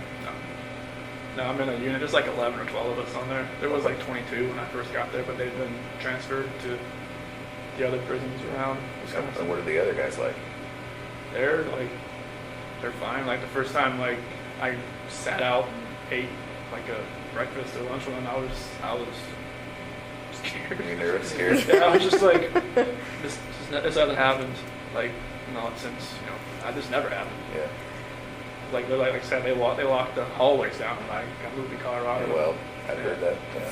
So it was like, being next, like right like this, eating next to somebody. I was just like, is he gonna like take a spork and try to stab me or something, or what? But it's totally different here. I mean, people know who I am, but like they don't like run at me or jump at me or like. Apparently they the guys that work here, they know that I guess other maxes are like you lock down like 23, 22 hours a day. Oh, so then this isn't all right place to be? For like By other comparison? max guys. Good. Yeah. They said it's the best max but the worst medium. Oh. Because if you're max, you're working, so you're out at your cell working, like if you're a clerk or if you're in the kitchen or if you're in the rec area, you're doing something. Okay. But yeah, they said like if you get stabbed here, it'll be best for you. Plus, they say it's not as like rowdy as some of the other places. Yeah. Oh, that's pretty intense. Yeah. So like, I mean, I'm going to the GP area. I just don't know when. And you think it'll be while you're here? Mm-hmm. Okay. Yeah, they said like I guess it could take it takes a while to get moved from max to medium because in Colorado I was classified as minimum restrictive, but with the charges it would have been medium, but here it's automatically max. And what are the other guys in for? Do you know? They said most guys in here are for like gang snitches and sex offenders and mainly people that have 20 years or more. So people who were in for a long time and who would otherwise have a pretty hard time at a jail Yeah. for whatever they did, Yeah. whether it be snitching or Yeah, like children or. yeah, or there's some people from other states here as well, and I guess there's a couple cops here too. Okay. Just things have happened, and they just don't think it'd be better. It'd be a lot better if they're here and not at another prison. Yeah. Okay. So what kind of jobs are available? I mean, Well, it's like they'll probably have me in the kitchen, more than like that's where everybody starts out, like either washing dishes or like putting food on the trays or helping pots and pans, something like that. Right. But they have like libraries. They have like I think this is the PSU area, the psych area. So they'll have like different guys doing clerk stuff around here. I mean they have over like 300 GP guys here that are like live here. So they have a job for every one of them. Wow. There's even a guy that shovels the sidewalks. I think we saw him. Yeah, we saw him. Yeah. Yeah, I don't know if I want to be that guy. Not here. Do you go to therapy? Do you see a psychologist? There's actually the one her name's like Javier or something like that. She seems like once a month, and she's actually from Aurora. Really? Yeah, it was weird. I walked in and I saw a Bronco flag. I'm like, okay, who are you? But yeah, it's. So does she give you therapy, or? No, she just like talks to me just to see if I need anything, or if like if I need psych meds, or if I need anything like that, which I've declined all that stuff. But most people in my unit have meds. That's just to have them, or do you think they need them? Well, it's like a special management unit. Like they just put me on there to keep me away from GP, and like most people either like just have like some type of medication they're on. But you don't take anything? No, they just keep me on there until the security advisor says, you can get moved to GP down the hall. What kind of stuff, like food and stuff, do you miss the most from the outside? Food? Yeah. Well, I know from, my last time in North Carolina, Bojangles, that was really good. I don't know if you guys ever go to North Carolina or no? Is that barbecue? It's chicken and biscuits. Mm. And that barbecue place down the street from Frederick PD. Mm-hmm. Forget what. Smokehouse. Yeah. George Boys. Yeah. Yeah. Yeah, the burn ends. I miss that. And just I miss Shannann's cooking. That's for sure. Like her spaghetti sauce and her fried pizza. Yeah. Fried pizza? I don't think I've heard of that. What is I've that? never heard of that. So her mom has, or I think it was her mom, her grandmother on her mom's side had this this dough, homemade dough you can make, and just make up the dough, and she would make it up with Bella and Celeste sometimes, like a little smaller one, but she would make the really big one, and then she would put it in the oven, the bottom oven, and let it sit there for a couple hours, not put it on or anything, just let it rise. Mm-hmm. And then once it's done, take it out, form it, throw the spaghetti sauce she has, and spread it around, and throw the mozzarella and pepperoni and put it on the oven 350. And But what part of it is fried though? well, they have some parts that you put on the grill. You can put it on the stove too. Okay. It's really good. I mean, it's really thick. Yeah. So you got. Apparently we need this from Yeah. Sandy. I will work on that. Yes. Write a note. Yeah. Are you able to stay out of trouble here? Yeah. Nobody's getting in any fights? You're not getting written up for anything? You're not getting... I try to keep a low profile here, so I don't want to. Because they say if you get like 2 contact reports, they'll ship you out if you work here. They don't want. To another location? Yeah. Oh, so then does that incentivize people keeping their nose down? Yeah. Okay. Yeah, because I guess a couple guys got busted for having a cell phone. Oh. I'm not sure how they got it in. No kidding. Yeah. Like that stuff just baffles my mind how that stuff gets to. I mean, they won't even let, like, if somebody sends me a letter and it has, like, someone sent me a Christmas card with glitter on it. They'll let me have it because it's glitter. Because, it's contraband. So, I don't have people get cell phones and stuff in here. So what do you do with all these letters that are coming into you? Most of them, I just have, this, if somebody writes me once, I'll never write them. Just because I don't know, who they are, where they're from. I'll keep it. If it's a weird letter, I'll shred it up, throw it away. If it's a supportive letter, I'll keep it around, just a supportive letter. And then I've had some people write me a second and third time, but they've changed the way they talk, or they've said different things. There's this dude in California that wrote me. He's a senior in high school, and wrote me. He's like, okay, dude. I look at the name, okay, shred it up, threw it away. He wrote me again, 2 weeks ago. Totally different. Never mentioned his age, never mentioned his study. Hey, I support you. I'm all this, that.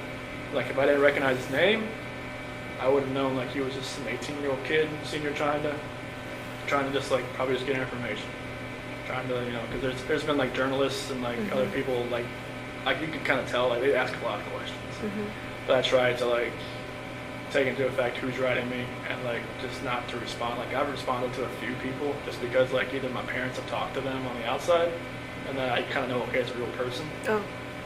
But like there's some people that like it seems like they're just trying like to get help for themselves too. Like some people ask like, you know, like just for spiritual advice. They're asking for spiritual advice from you. Yeah, like, you know, if they're not asking about the case, I'll write them back. If they ask about the case, I don't write them back. Yeah. You think you'll be in love again? There's a lot of women out there that are in love with you. No. I don't think that's gonna happen. I'm not the guy that's down the street or whatever his name is. I've heard enough about that guy since I've been here. What have you heard about him? He got engaged over a letter. He did, yeah. That's pretty insane. But yeah, I don't see myself being in love ever again. Do you have some ladies that are giving you a lot of, like, just telling you that they're in love with you and that kind of stuff? Well, I've had a couple letters that have been like, you know, I hear you get a lot of letters from lady friends that tell you all you need to know, and I'm like, I don't get those letters. Trust me. Like I guess there was one letter in Colorado, someone sent me a picture of them in a bikini, and then it's like went on from there. That was like the only letter I ever got. That was like that, but the press took it and just went with it. Yeah. Do you ever get requests from the press? Mm-hmm. And how does that work? Just tear it up. Throw it away. So are you personally declining? Well, I don't like, you know, kind of back. Would they allow you to talk with them? Would they allow them in here to talk with you? I don't know.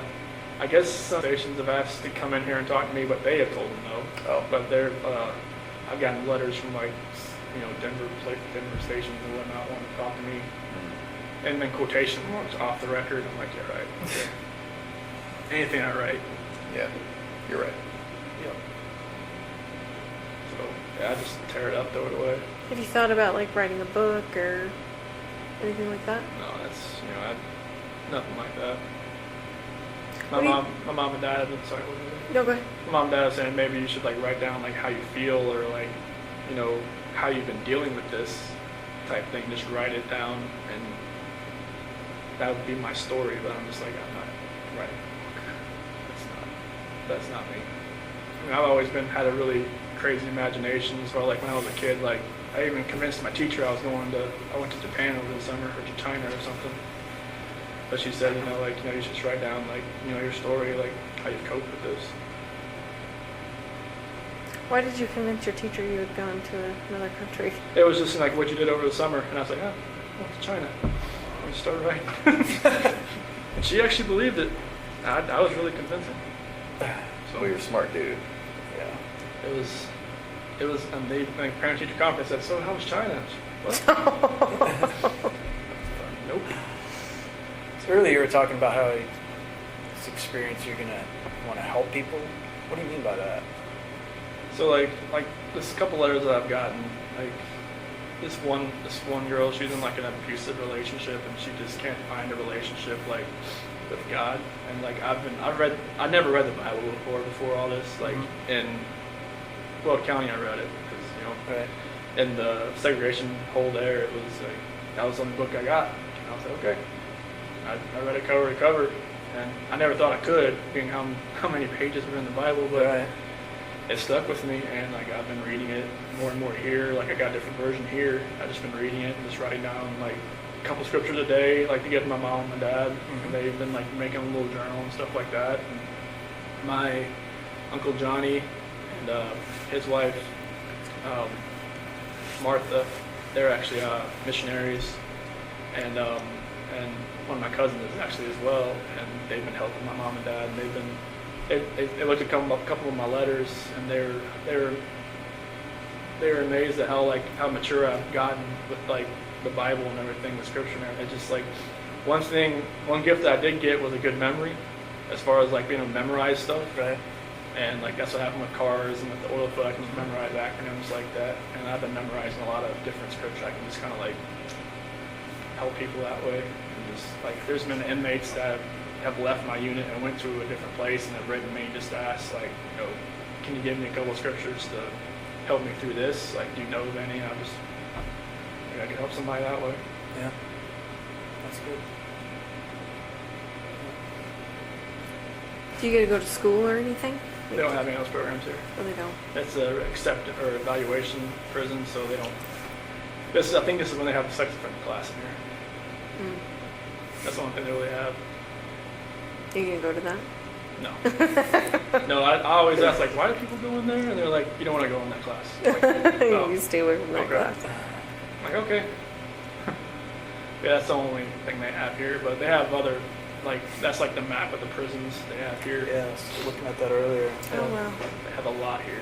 Yeah, like 3 right in this area. Yep, they're right around here. I was just amazed that one thing I did see out the window when I first, there was like a neighborhood that's right next to the prison. Yeah. So just like, is I that thought the same thing. Yeah. weird? Because like in Colorado, it seemed like they're all like out in the middle of nowhere. Yeah, Right. Sterling's in the middle of it. Yeah, Okay. Easy. Well, we might take a little break right now. Well, I think it's almost time for you to eat lunch. Yeah. Like 20 minutes. Felt like the polygraph. Everything just like I look up the time. I'm like, oh wow. It's been 4 hours. Holy cow. They might let us come back and talk to you. Okay, There might be a couple more things we want to go over. Okay. Is that something you're up for? that's fine. Okay. And then the other thing is, we might be back in a month and a year and 2 years, if you're up for it. Okay. Now that's way down the road, but I guess maybe in the back of your mind, just think about that. And I hope so far today's been all right for you. Yeah, it's been. Honestly, when I walked in, I was just like, wait, I know these Where do I people. know these guys? I looked at you. I'm like that's not the site counselor. That's oh my gosh. Okay. Yeah. They're Colorado people. Because then past that A&E sergeant, I was like, all right, who am I meeting? I like, oh, it's not the A&E sergeant. Yeah. So there's a possibility we might not make it back today. I just want to let you know, but Okay. we might. We really appreciate you talking to us. Thanks Yeah. for coming. Yeah. Total took me off guard. I didn't know ideas of that. Yeah. So. Yeah. And again, this isn't to, your case is over, it's closed. So that's not what today's about. Okay. But we really appreciate it. You did a lot of things really good, really well, really good. Made a lot of good decisions. And obviously we're here because of just Sure. one bad decision, but I think that you've taken steps to get past that. So yeah, we might come back after lunch if that's all right. That's fine. Okay. Cool. I'm gonna go see if I can grab somebody.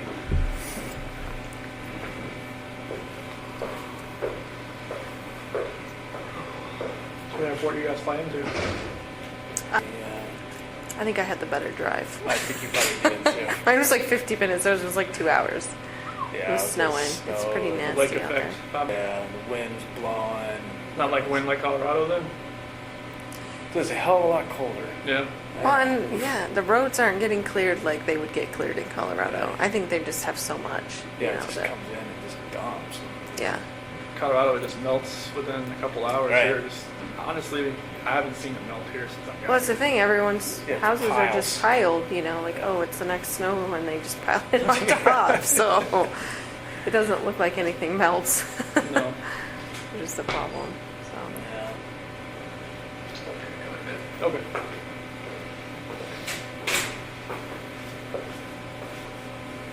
Do you guys go outside for rec or anything, or? No, not when it has to be over 50 degrees. Oh, so you won't be out for a while. No, they have like a rec, like a little basketball court down the hall from where my unit is. So we get there about 5 days a week for like 40 minutes. Nice. So it's a good chance to just get out and just run around a little bit, just Mhm. stretch your legs a little bit. Yeah.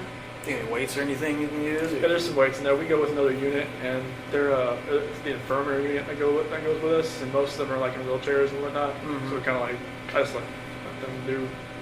I don't want to get in the way. Just like let them like there's like the pull downs and the Right. lats and all that kind of road machine and stuff like that. So it's pretty cool.